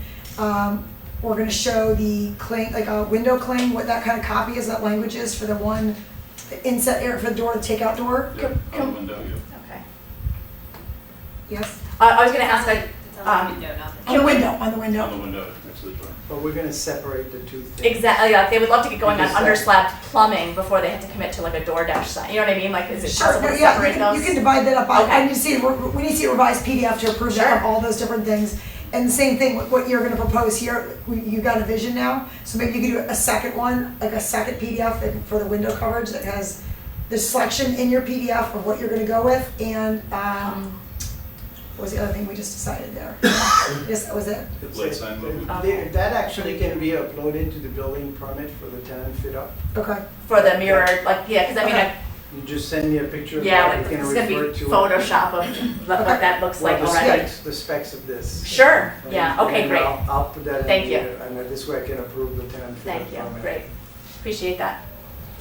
Okay, and then, Kevin, once you get that revised PDF, we'll get you probably administrative approval. Okay. Okay. That's good. Kevin, don't move. Thank you. All right, thank you. This should go this. Okay, next up we've got ARB 34-2026. This is 0 Corbin Drive for everything Rosey. I'm getting tired. This is PL 26-110. Come on, Rosey. That's a record. Well, I didn't know it was presented twice. You need a glass of water or something, a chair? Right. You need a chair? Can we take a break? Say who you are. Yeah, how do you do this? Hi. I'm Kevin with Well Signs. We're here tonight to propose the new signage for Rosey, Who's right here? who's right here. Our beloved Rosey. Hey, Rosey. What do we got? So we are going to transfer these letters off the existing building. That's not the full PDF. I know, that's the only thing that's in this PDF, so hold on a second. Hold on. Let's find Go the down to the whole bottom. PDF. That's good. How about this one, the Rosey ARB new? Mhm. That sounds like promising. Means nothing. There we go. There we go. Okay, so everything rosy is. Where was that blue awning is it? The blue awning? There it is. So nothing on the awning. So here we do have the scallops in this one. We do have a couple colors along the edge as well. It's very subtle. So yeah, so one awning covering the whole. Isn't it cute? Very cute. Very cute. And Rosey just mentioned to me here that she, so this is a slightly little thing, but she was wondering about maybe painting the everything's rosy to the green. Yeah, That's our logo, a little more pop. Yeah, everything is rosy little the letters? sign, yeah, that's our logo and that's on our bags and our stickers. And so I was just thinking the scallop is white and green. And then I was thinking the letters that are gonna be replaced from where I am now to there, maybe make them a lime green. Yeah. Cause that would That'll pop pop a little more. bit. It's easy.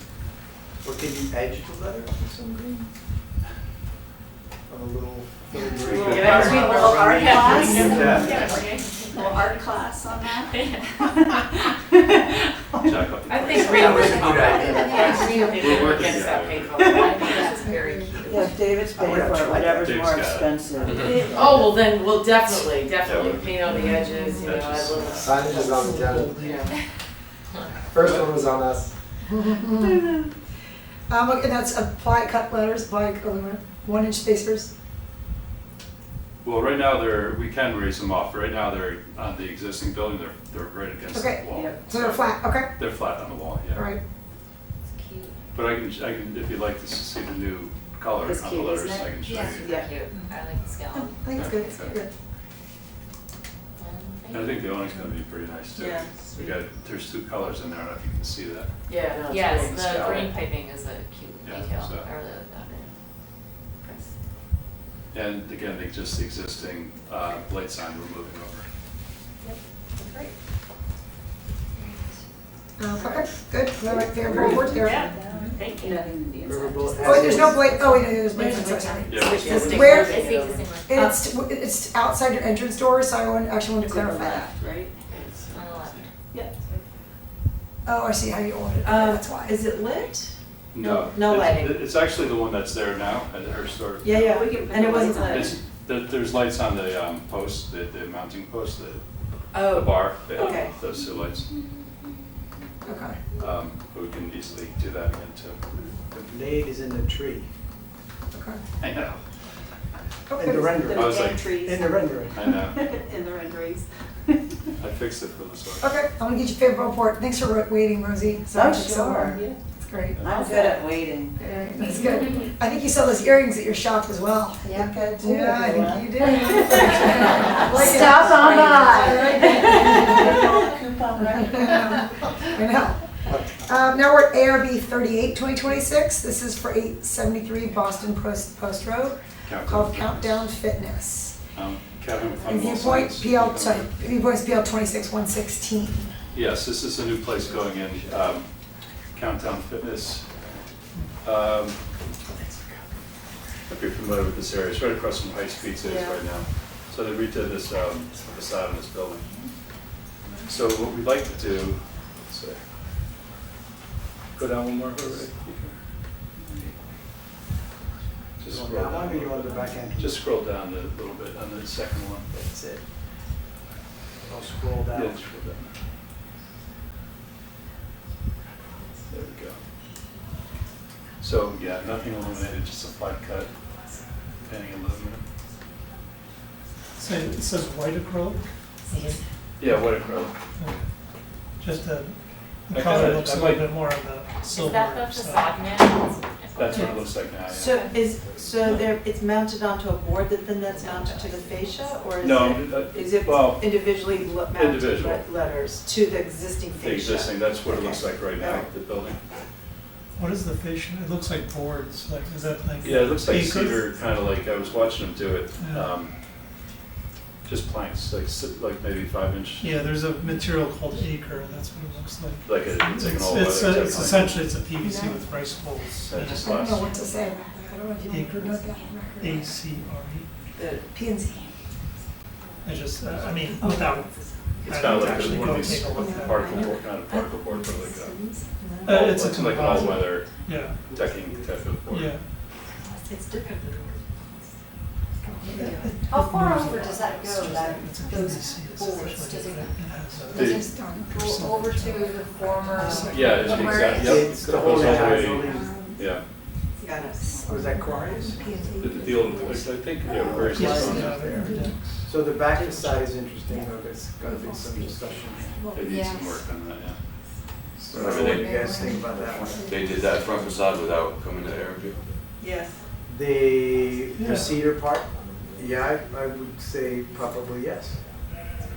Yeah, it's actually different than what it was before. Yeah. It's not I go to paint. that hairdresser across the street, and Yeah. I've watched that facade many times, and when they started doing the work, I'm like, oh, they're changing this. They sure did. Yeah, they And I didn't- thought, I don't remember seeing that Yeah. at the didn't. board, and I thought, oh, did I miss a meeting? Just calling Liz. Is it a general improvement? Maybe. It's newer. It's new. It's newer, I wouldn't say it's improved. I mean, it could have been done, it could have been cleaner. I mean, that building has interesting 1950s attitude, and I think they could have done a better job of being truer to the clean lines, but it's just, But we didn't see it. we didn't see it. So the sign in the front looks good, yes? Yes. Non-illuminated, directly Simple, applied, yeah. okay? Yep. I don't love that black arrow on the back here. Yeah, neither do I. Yeah, I think putting I it think that's in gonna line be the with consensus. Oh, you flipped it up. What? This is Going down. Did your client, would they consider breaking out of the logo chain and just doing one side of the countdown fitness on one line, similar size across the band? Oh, I could ask them, yeah. And just keep it a little bit smaller, or just keep the fitness as set, Fitness the same same size, yeah, so it's just one, Yeah. so it One- fills one the space line, yeah. better and, and more visible, yeah. yeah. Vote on that arrow, anyone? So the arrow's No, gone. gone. Drawn. Okay, the arrow is gone. Just, okay, that's the blade. That's fine. And that's only in the front, correct? Yeah, it's just so it's right over the sidewalk, yeah. Oh, the blade sign, by the way, the black, so now that we go back to colors of the building, black is just a kind of an odd choice. You know, it's kind of like- weird, now that you think about it, but I think Bavita is black as well. Bermuda's black, but it's a different building, it's Different darker, it's building. gray. It's the like- next building It's, over. Yeah, I think this should almost be like white with, maybe You not. see Bavita, it's like kind of the same couple of stores down, right? Yeah, I don't know, do you have another option and Why for don't the you blade do it sign? this, Yeah, the same color as the back? that could be, You like that?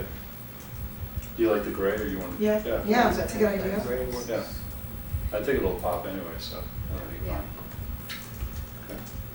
So a little PDF on that one. Okay. It's weird how they treated the soffit too with the boards. It doesn't fill the triangle. No, it doesn't. I'm trying to express the beam. So this building's gone rogue for a long time. We've had issues with them in return with where they were supposed to clean up that there's an oil thing on site.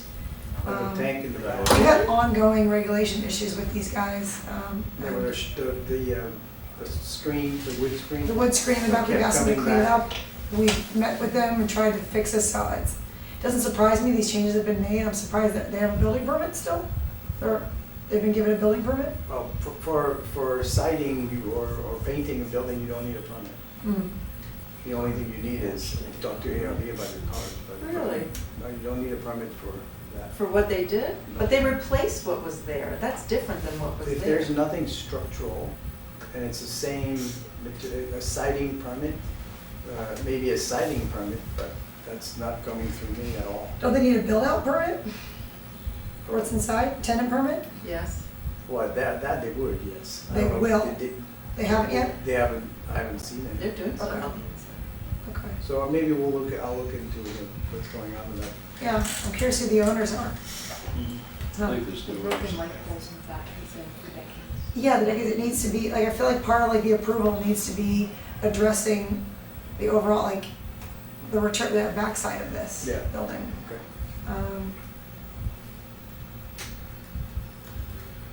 Yeah, the buildings, the back of that building is shot. Yeah. It's always Well, been there messy was, back yeah, there. there was a conversation at some point for replacing the entire building with something new, two-story, I think Jamie knows more, but there was, Yeah, mixed there use were some ideas floating around town that this could be demolished and replaced by a newer building, you know, stores at the base and. also goes up. And that didn't happen, the financial, the pro forma didn't happen. Kind of like what that block needs, something like that. Mhm. So Well, Kevin- things look really awkward with the other half of the building. Like there's a gable end in the middle, and now this is on one end, and the other end is still the same. I think the whole side No, they- is I think it's they all fixed this. They No, did it's not, all- but in the middle, you're right, there's a peak. That's the back. Yeah. In There's the a- back, there's a pediment in the That's front. kind of like, yeah, that's kind of like, There's you two, have a peak in the. there's two gables back there. Okay, Kevin, I'm gonna send you a, can you send a revised PDF of this, so it's like, The the front is good, the rear, we're talking about like possibly putting the horizontal one horizontal thing, and Change the then, light sign. yep, changing the color blade sign and removing the arrow. Okay, I'll send it for the permit. yeah, they'll talk to her, they'll talk to her anyways. Cause I would say part of the approval is based on reviewing, cleaning up the back of the building. Please. Okay, moving on, final one, ARB 3926, this is 0 Market Street for LaSource. This is number 26-117 Viewpoint. I'm getting thirsty. July 21st. Yes. The final one, yep. Yes, Kevin Thanks, would- Sergey. On both sides. Appreciate it. This is LaSource. So right next to, Tucker, yeah. right in the post road. Oh, the scallops continue. We do love the scallops. We're with you They're on pretty that. popular, those scallops. And stripes too, yay. What, those? No, No, they're that's not. for They're stripes. stripes. Tucker Tucker Drive has has the the stripes. stripes. Next to That it. was for Tucker. Yeah. You- I think know, it's but I like thoughtful the to stripes. continue. They did a nice- Scallops. they did a nice job. Given that but yes. A choice. Wasn't done again. There So was LaSource stripes. is moving Yeah. from, And yeah, they wanted During to go with the comments. solid. He wanted to see the stripes as well. Well, But then you have I was stripes worried that it next would door. conflict with the stripes next door, Yeah. but I liked the stripes better than the solid, to be honest, just because of the colorway. Yeah, I don't love the color, but I think that's her brand color though. yeah. Yeah, it's more in line, I think that's what she felt like, the solid was more in line with her branding, which is a peach blush color. Right. So it felt, Well, it worked well with Who her. is next the door to brick the here source? on this rendering is not at all the brick color. That's Oh, one of the yeah. issues. Yeah. This is Maybe kind of a they're salmon red. Who's the left? That is, that's to be determined. Okay. We don't have- Will they also have scalloped awnings? We don't know because We'll talk him into it. we don't know who they'll be yet. Scallops only. So my question is this the real color that you want? And in this one, the rendering or the facade is showing a kind of a salmon looking color brick, which in reality right now, I think is a little redder than that. It is Correct. It's So redder, that- They'll pop yeah, them more. when you Yeah. see this, it's almost like blending, it really doesn't. It's hard to tell because with the rendering, it's. Right, brick but is then not your accurate. color, your chosen color is the salmon color or Yep. whatever. Yep. So, it'd It's be nice a to texture see what it change. It does looks blend like. a little bit. I can happily send you a photo of the two together. Yeah. That's a good idea. Oh, that'd Would be that great. help? Yeah, that'd be Okay. nice. Because Just the otherwise it's like- contrast of it. Yep. Yeah. Yeah, I like that. Actually try to do something with the, if you go down The to red. the main sign, because I do this one, I try to do something to get it to. Yeah, you got, Oh, yeah, I yeah, try yeah. to look closer there. I tried. Yeah. I had to put a So screen it actually over looks better because you have It's a more little more brick. contrast. Yeah. The cream lettering looks nice on the brick. Yeah, I just, Yeah. you're right, it wasn't accurate at all, so. That's a little bit more. So this- Kevin, I'll do a little photo. after I Let's retire, read it. if you need some help with graphics, you can Yeah, hire me please. if you still have signs to do. Or do you retire? Or we can work together. So, that'd be a nice combination. So this is You're out there swimming all the time. Kevin, do you have a final size for this? Yes. Don't I think it's on there. Is it, I'm sorry, is it up there? Is Is it on the last one? Go down, scroll down, or I thought I had it on, I'm sorry. It's in more school. Come on. Oh, it may be, I'm sorry, it may be here. If not, I can send it to you. I thought it was on one of the elevations. I did too. Oh, okay. So, in my head, 17 inches, because I was designing it today. It's actually 7 feet wide by, I believe it's 15 or 17 inches tall, from the top of the S to the bottom of the S. Okay, which is similar to Tuckernuck, or right, or on the same scale? Right. Okay, I kept it right at the scale. okay, So I think it was about 7 feet wide. okay.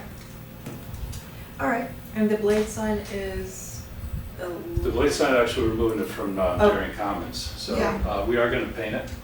It's getting a refresh. To the ivory and do the blue lettering, but it's existing aluminum. Yeah, so it's the same white color as the letters will be on the brick. Yeah, right, yeah. Nice. Yeah. Yes.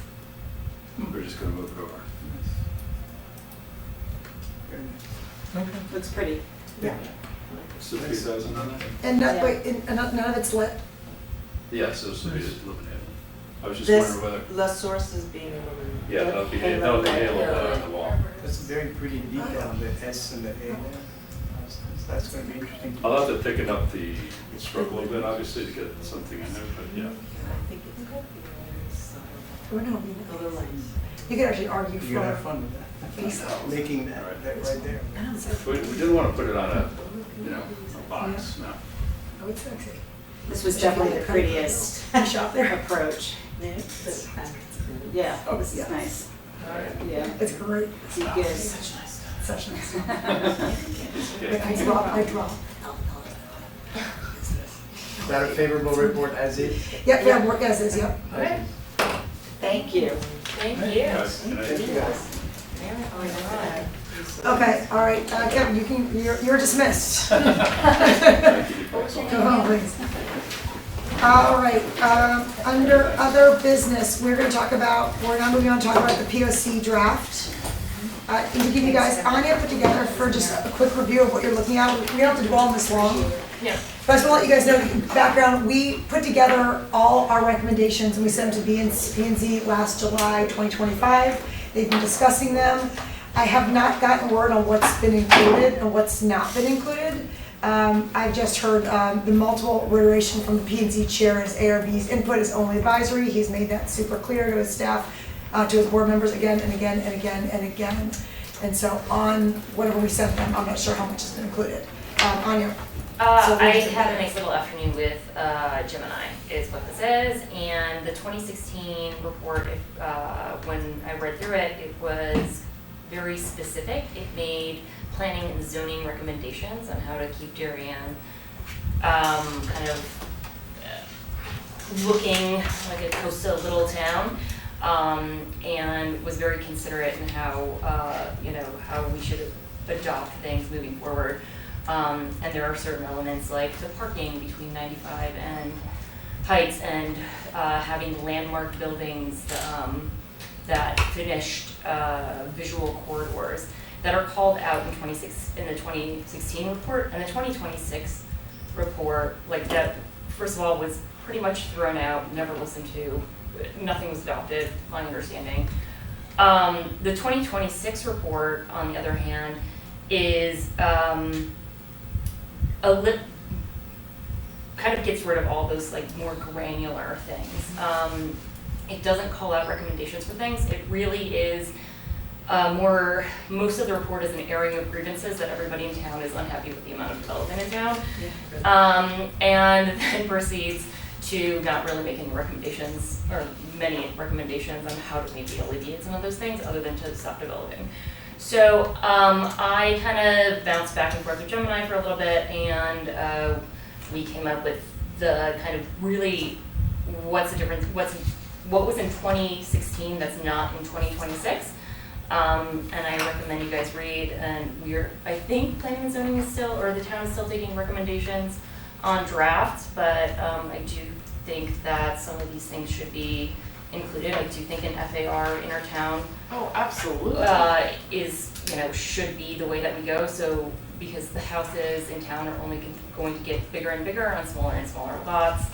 I do think, again, reconsidering the area in front, even if this doesn't happen, because I know that the state owns it, but having the parking structure be between 95 and Heights and opening up the front of Darien Depot to be a park one day for the town and the community, and making Heights more of a city, which is a little town walking area, which is what the 2016.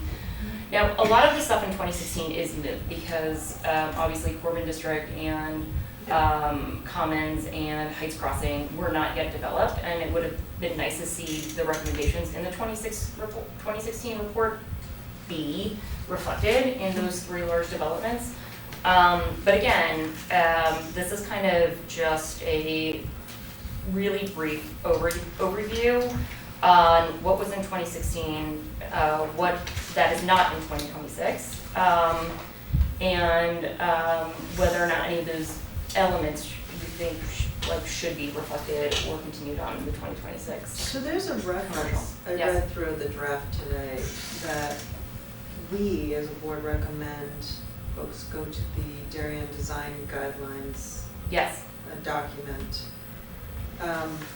Is there a way to take I don't know what's in here specifically, but are there things that we can take from what we're recommending to POCD and have it in the design guidelines, so that when the developers are looking at these things, there are guidelines that they actually have to sort of say, and okay, again, I gotta look at this. So things that were considered in 2016, it was much more granular, versus the 2026 is things like materiality, right? And that should be in commercial guidelines, like no unilock, no techo block, like either pay up for bluestone or do concrete. Like let's be done with the cheap papers, right?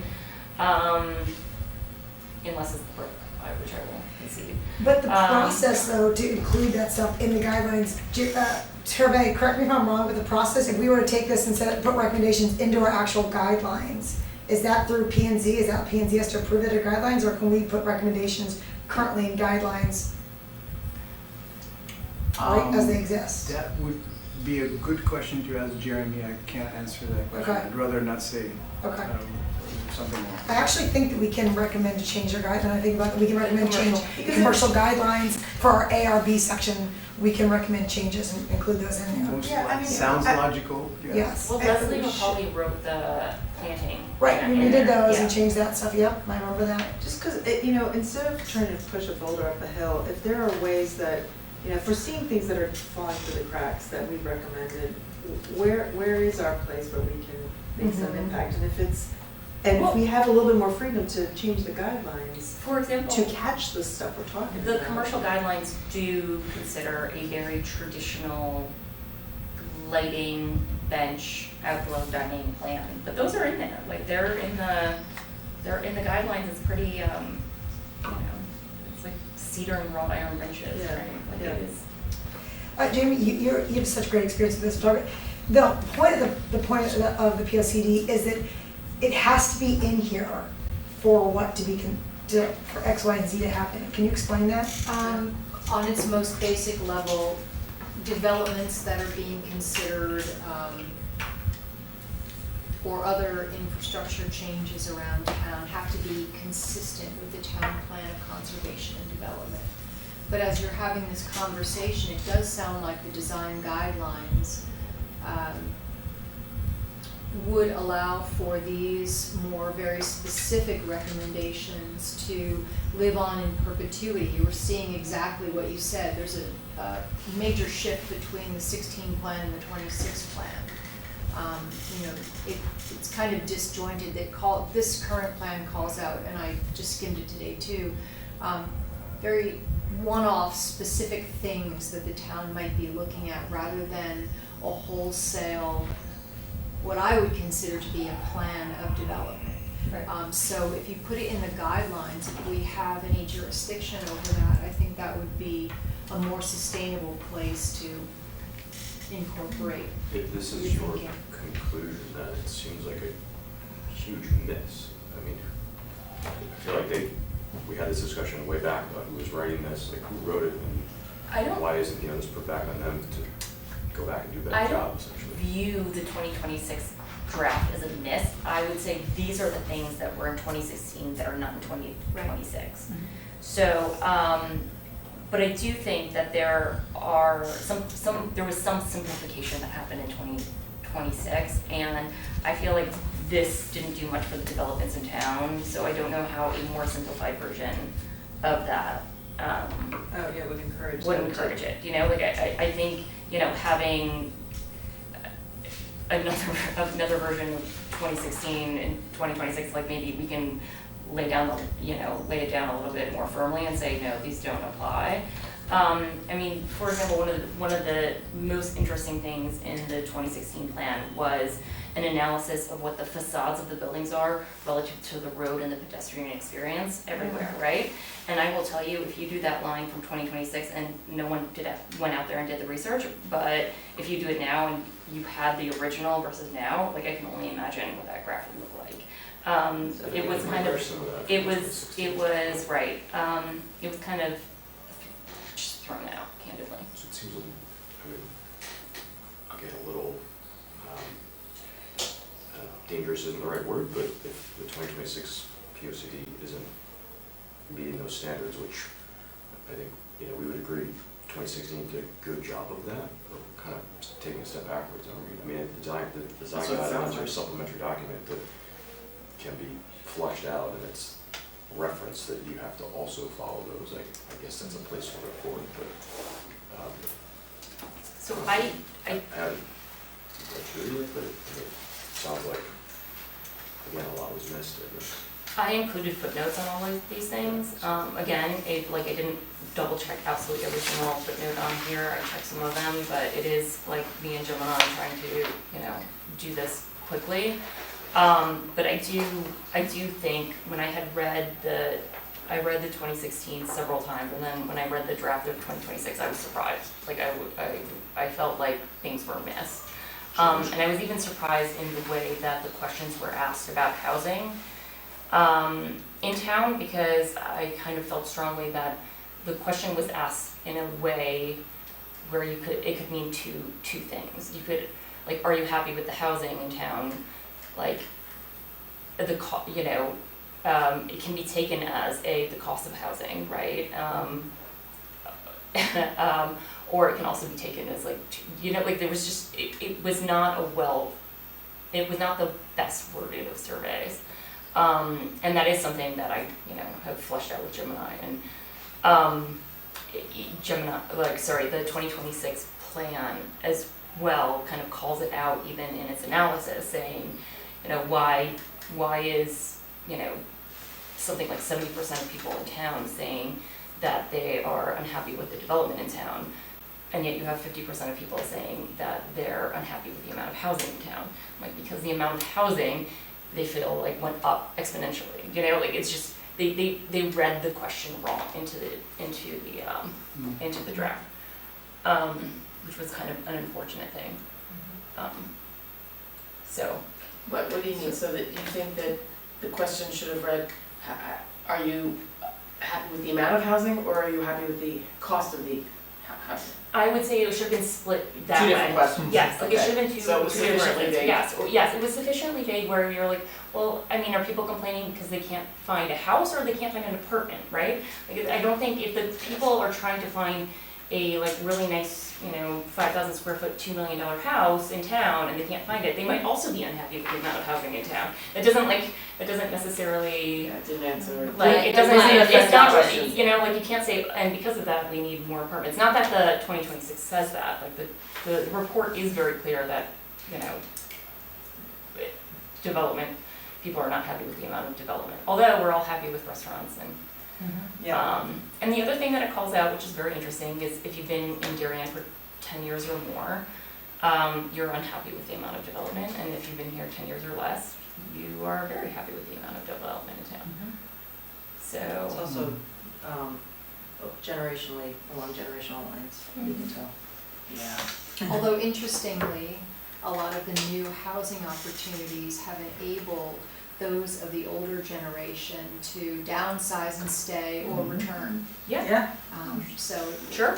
Yeah, My it's very neighbor interesting. downsized Yeah. into one of these apartments. Yeah. So, I'm not, I'm not making any policy recommendations.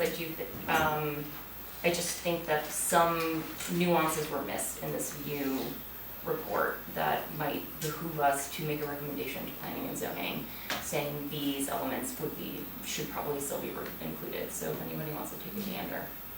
Oh gosh, yes, thank you for this. This is Yeah, perfect. it's incredible. I It mean, sounds though, and not just germane to the work that this board does, but there really aren't any specifics in relation to other things that are of importance in the town either. So it sounds like the overall method used for this current town plan is very divergent from the model that was used in 2016. Well, and I do think that 2016 considered the development that was coming in a way, because when 2016 was done, the Palmers and Corbin district had already been, discussed, and we knew that was coming down. And so it's, I think, analysis of what would be done in those properties, was timely, whereas now those properties are done. So the question is like how much, looking back, should we do? But I could easily see the office spaces that are zoned for office spaces possibly switching to residential off of the highway at exit, what is that, 10? Oh, 12. 12, Yeah. okay. So those could easily, and what is that gonna look like? I could see the Stop and Shop buildings, it's one story, if we're allowing 3-5 stories in that area, you could see more development coming to town, and I think. Are we allowing more stories? Okay. Well, it's what the zoning It got, laws. yeah, the zoning laws. If you, the Corbin district is a very good example of that. You've got 3, 4, and 5. And, yeah. Yeah, no, I understand that part, but then going into Stop and Shop, that's a long. Right. Well, We'll see. I mean, the right, good stuff. thing with the Stop and Shop is, and the reason why it might not be something that happens, is because it is very much in a flood zone. I was just gonna say, there's a lot of issues with the land. So they might not be Today. willing to Yeah. Oh, do. was it bad today? Yeah. It was bad. Yeah. Yeah, it's bad. My takeaway, can I jump? Yeah. My takeaway on the, in general, on the plan of conservation development, which has been an ongoing theme I've noticed over my 10 years chairing this board, is that there's just a lack of process and transparency of process. So in here, it's like, we put all these things in the POCD, but how they're actually executed seems to be vague. And a good example is when we asked, for the latest large project, it was the Heights Corner project, where V20 Group came through, we asked that the POCD recommendations need to be integrated into the proposal. And it was dismissed and not enforced with planning and zoning. So in my opinion, I feel like one of the most important things is, if we decide that the area to put in our recommendations is in the guidelines, then I think my big thing with POCD is lacking that transparency of process. Right. Could it say in the guidelines, new developers need to reference the design guidelines? But I think the plan It and zoning says that itself- in the POCD, it does, not in those very specific words, but it does mention that there is more information in the design guidelines that one must look at holistically. And you saying that to the developer, which you have, is one thing, but we need, I think this is, the question isn't so much the document, it's more of inter-committee collaboration. And how do you, build that up, and how do you make that better so it's smoother? So that if we say, follow the design guidelines, P&Z's got to ask the same question. Have you followed the design guidelines? Correct. We need a leader there that has the same language, yes, and same support. Well, to that point, so we don't talk about this all day, you guys can look at this, but if this is important to you guys, which I think it is, I've put my ballot in here for 10 years, I've put my time in, I think it's time for a new voice to step up here. There's a public meeting on this coming up with planning and zoning. I think representatives from ARB, 2 people who've got a voice, are well spoken and unemotional about it, should go and lobby, the P and Z, and the sheriff are, and not just a document that they can avoid and pass on. Someone they're gonna look in the eye and tell. So that meeting? that meeting is, I don't know, Hervé, do you know when the next planning and zoning meeting? I can text you guys on our chain what that that'd is. be great to know. But I think it's important. Do you think planning and zoning would have an issue with what we're saying in this document? I mean, they're Well, usually seem to be. I don't know if they'll have issue, I still don't think, they just might include, they might agree and just choose not to include it. And so that might be the question then for them, because they've seen this Should it also now. be the responsibility of whoever put this document together to say, to hear that feedback, to say that there's a disconnect between a developer should be looking at the POCD before he comes here.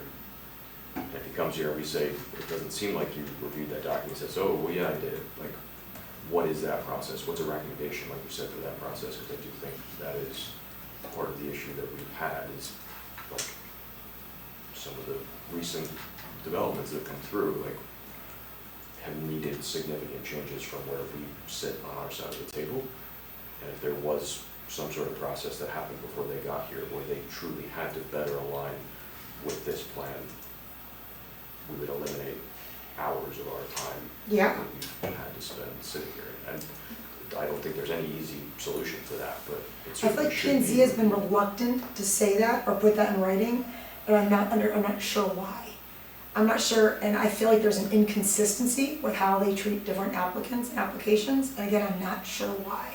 Because I think it's a hard problem to solve, because like you have a document that gives you guidelines, but you have developers that, you know, want to build what they want to build, and there's nothing that can really tell them you can't, other than, you know, they go to planning and zoning and they hear one thing and they come to us and they hear our recommendations, and it's kind of on them to decide what they want to do with it, or how far off they are from what we feel is the appropriate design from day one, which we've had a couple of examples of those over the years where people have been way off on the first meeting.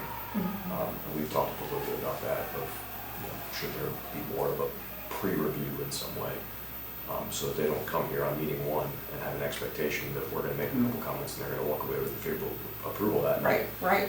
In reality, if you have a big development, be prepared for, you know, several meetings. Just so you're gonna talk, we have fixed that, and that is the process in planning and zoning, and that's been held and been successful, I think, for us, we get multiple concepts. Instrumental in helping. Yes, there's only one application that I've seen, and only one particular applicant that has not worked, and the town has not supported, that the other boards have not supported our process there, and it has not been successful, right, in that particular application. But for all other applications, when they do follow that, it's been very successful, because we've worked to your point, right? And I also Right. think So that the one thing ultimately I the wanted to examples that add- we've had, there was a good outcome at the end. So like it should also somehow be viewed as a good thing to have these guidelines, because ultimately, you know, our input can help shape those guidelines, and then, you know, what we are able, the feedback that we're able to provide projects and developers goes a long way in improving, in my opinion, their product. So there should be some feeling of, I know what I want to design, but let me look at the guidelines, and that can actually help me shape my design.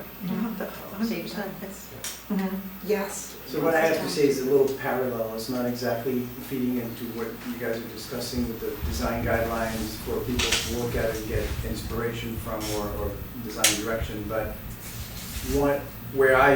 the previous job I had, the equivalent of the POCD, one of the strongest tools was redefining or defining the zoning map. The zoning map creates areas where you have certain regulations. So like we have the DO zone, the DB zone, and whatever now, the whole CBD zone, it was created in relationship to the Corbin district with its share of, I'm gonna call them exemptions, but the height was able to vary because there were some things, you know, methods that were put in place. So you may want to think of this POCD as being maybe more oriented towards regulation and zoning regulation than just giving a text of, you know, this is what you should do and this is what we like. But this is what you need to do, because this is, you know, the height is defined, the distance of the facade to the street could be defined, the amount of, you know, green space, we have some definition, but if it comes on the other side of the code side, then there may be more power to, you know, a correlation between the POCD and the code. Well, So planning that and takes zoning, I longer agree. time because each zone, if you do a change in the zoning text, you gotta get that through the planning and zoning commission, have meetings and work sessions and all that. It's a large amount of work, but it's also for 10 years, so it's worth it. So, sorry, Hervé, so my understanding, your recommendation or your suggestion may be to go, suggestion would be to go to adjust our zoning regs. Yes. But that is a Give more Which is, power. which is what the POCD, the 2016 called out in a way that I don't, 26 maybe doesn't, I can't remember exactly, but like certainly more But so. In a And way, that makes That's sense. not done. And in a that- way, and that makes Corbin sense. benefited from that because there Yeah. is a whole new chapter for the CBD zone that was created and actually works for the Corbin district. Yeah. But it's, you know, it's It's isolated. that's- So right. then can you pan out and look at the entire town like we were, you know, saying, including Great Island? I mean, just kind of, Yeah, you know, right. go deep into the whole vision, the entire global vision, but. But I agree with that. The zoning regs though are changed through planning and zoning commission. Yes, Right, but that's the part recommend- of, usually part of, I mean, at least it was where I was, it was part of that general change of the guard, if you Yeah. want. Every time you have every 10 years a POCD that redefine. Yeah. Zoning regulation should be an evolving document. Yeah. You can't freeze zoning regulation. The needs change, the way people want to live change. You know, like what happened with COVID, and it's just, you can't just be, you know, stuck in 1954. So Right. you have to go with it, and the way to do it is every 10 years, you just go incrementally and you go, well, let's take a look at this. You know, the overlays is another great tool. Right. We're looking at a parcel that has EOMR and DO, you know, like Thorndal, and it's like you go, well, you just start, you know, you pull your hair when you have any left, but, and you have to analyze the whole thing, but it actually helps you find ways to resolve some of the questions, and the developers, and, you know, give opportunities as well. Yeah. Yeah, I think the only thing that I would reiterate is in the 2016 document, it states, you know, in the 2016 POCD, it recommended that any development that happens in the Rhone Heights Business District and in the downtown Darien Business District, as a requirement to build, utility lines would have to be buried. Yes. Oh, yeah. And that happened for Corbin, but it did not happen for Rhone Heights. Nope. Neither Federal Realty nor V20 buried their lines. And I do think that that's an example of somebody saying, you know what, it's interposed to POCD, and like, yes, you know, like, you want to develop here, that's great. Also, you're burying our lines. Yeah. Yeah. So what I'm saying is, again, 2016 calls it out, and nothing was done. Right, so if it's not enforced, Yeah. it goes back to my That was your point of original enforcement, point, yeah, and what is that, yeah, that transparency there. Right. By the way, I think it'd be an interesting question, make more homework for you, but to ask Jeremy, how many times the zoning regs have been changed in the last 10 years under the current chairman? Because I feel like we've made recommendations, and I can't remember a time zoning regs were changed. Who takes the lead on doing that? Is that any citizen can come to town and? Usually, So you correct me if I'm wrong, usually it's a developer, right? They want to do a Right. project and they come with a recommendation for, you know, an overlay zone or something like that, and then the regs, it gets added. So it's to more the regs. reactive than Actually, even a proactive. private citizen can, if they work, if they do a lot of their homework, they can propose a zoning text amendment.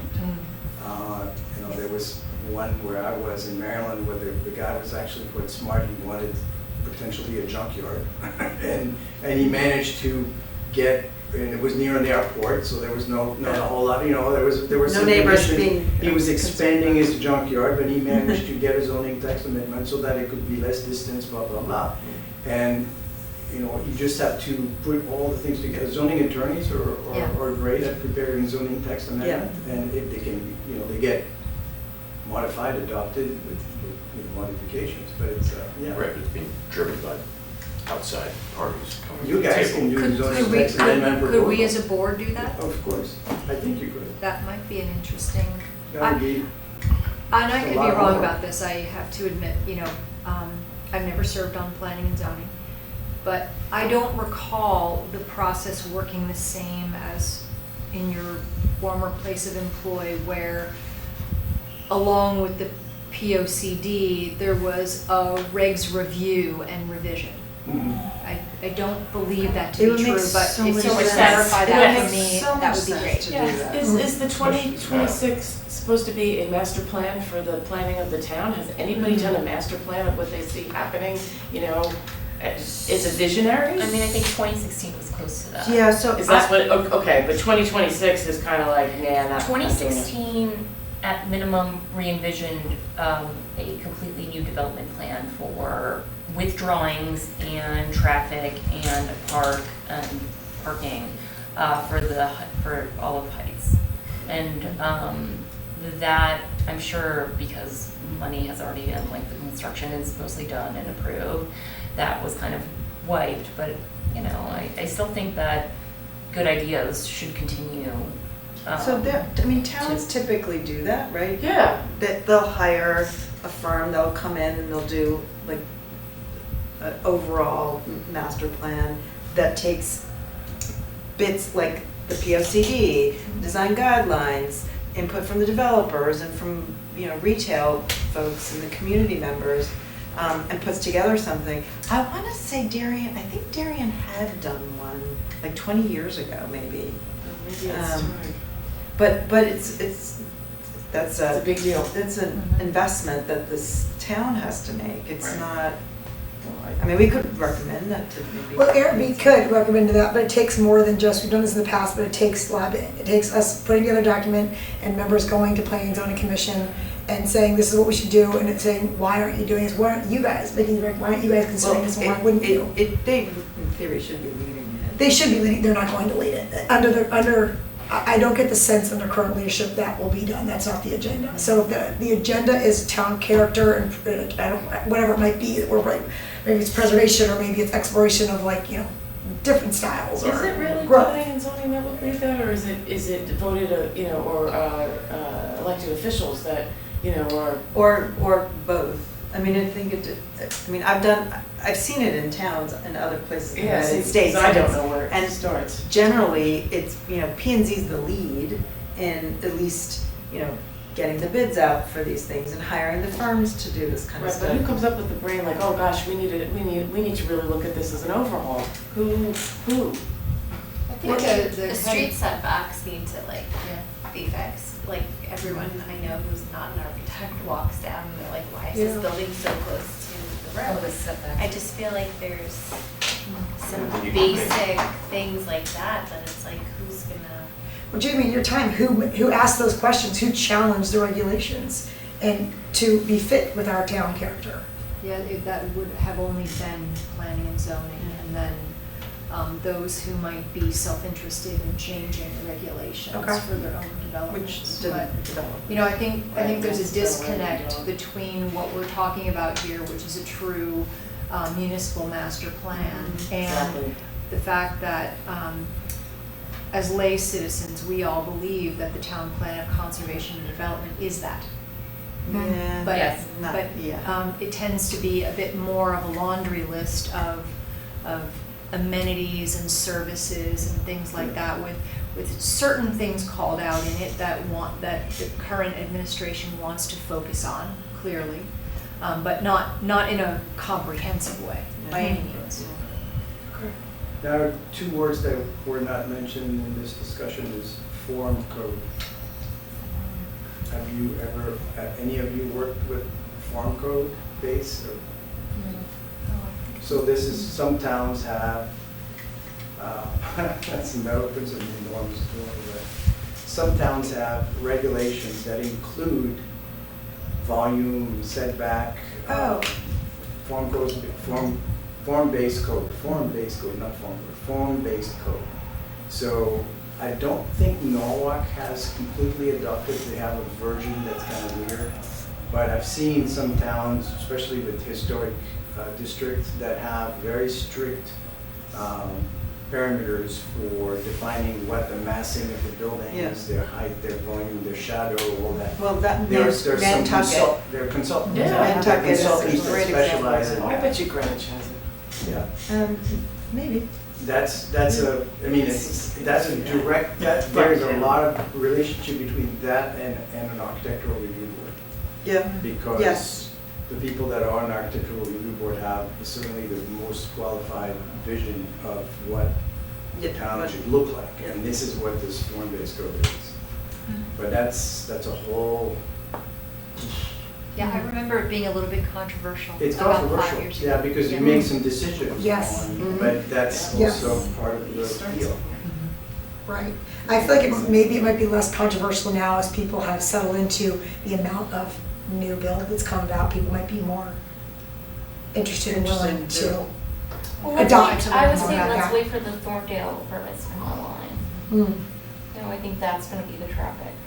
It's funny to think that the Shake Shack drama over traffic, Yeah. and then we put in 165, That is going to be a challenge. apartments, right across the street with like no concern for traffic. It's Yeah. just, I've been in this town for too long. Remember when we asked and they're like, oh, we've studied it, we've done that, Yep. remember? There's been There was some pushback on Route that. 1 corridor studies galore, and you study something long enough that it ends up gathering dust on a shelf, and not a lot gets done with it. But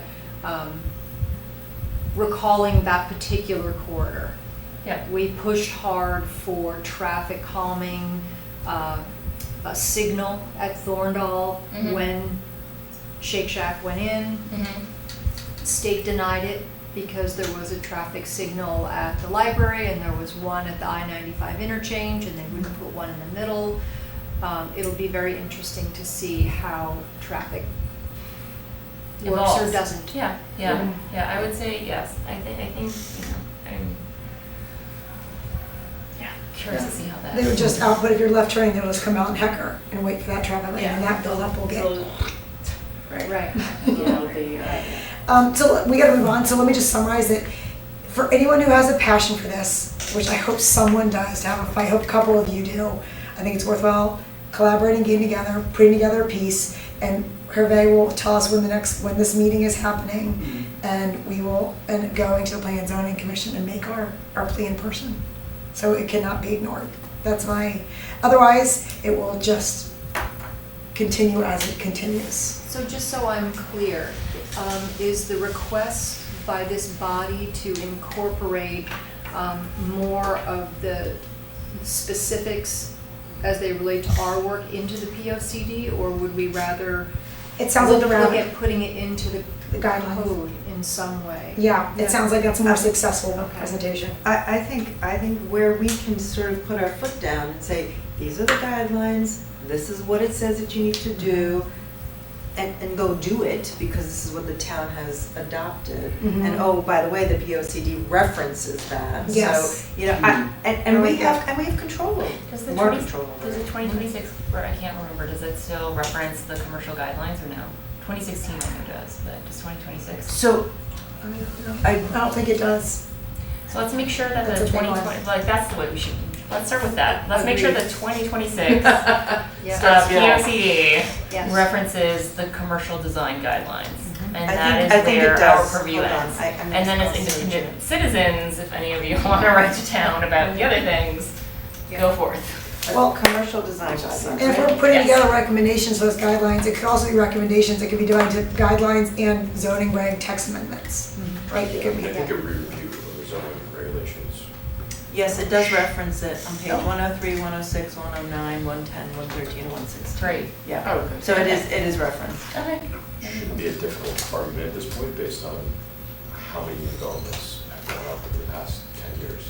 Like, you could look at it 10 years ago and say, oh yeah, this is reasonable, but it's not until developers come in and actually build what is allowable per zoning code and push those limits to say, oh wow, now we have 8 very large new significant developments, and push it out into the zoning code to now step back 10 years later and say, hey, where else are these developments going to be built? And Yeah. is it okay to still build to those zoning maximums? Because that will happen. I think, Anya did point out, the stuff on Tokenique Road, exit 12. Yeah. Potentially, maybe not Stop and Shop, Goodwives, but there are those office buildings next to it, right? Right, what There's about the- that string of, where Hands on Pottery is, that whole. Oh, yeah, strip? on that, That will- yeah, that whole too. thing, So, that's right. Yes, there is certainly Sorry. potential No, for it. yes. And so what have we learned over the last 10 years? And are there things that, we could If they can build it, They they will. Yes,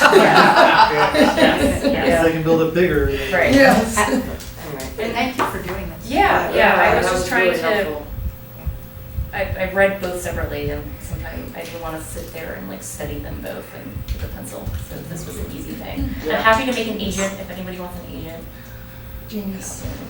Okay, so that's end of that discussion. To move on, notes. I put my agenda down too.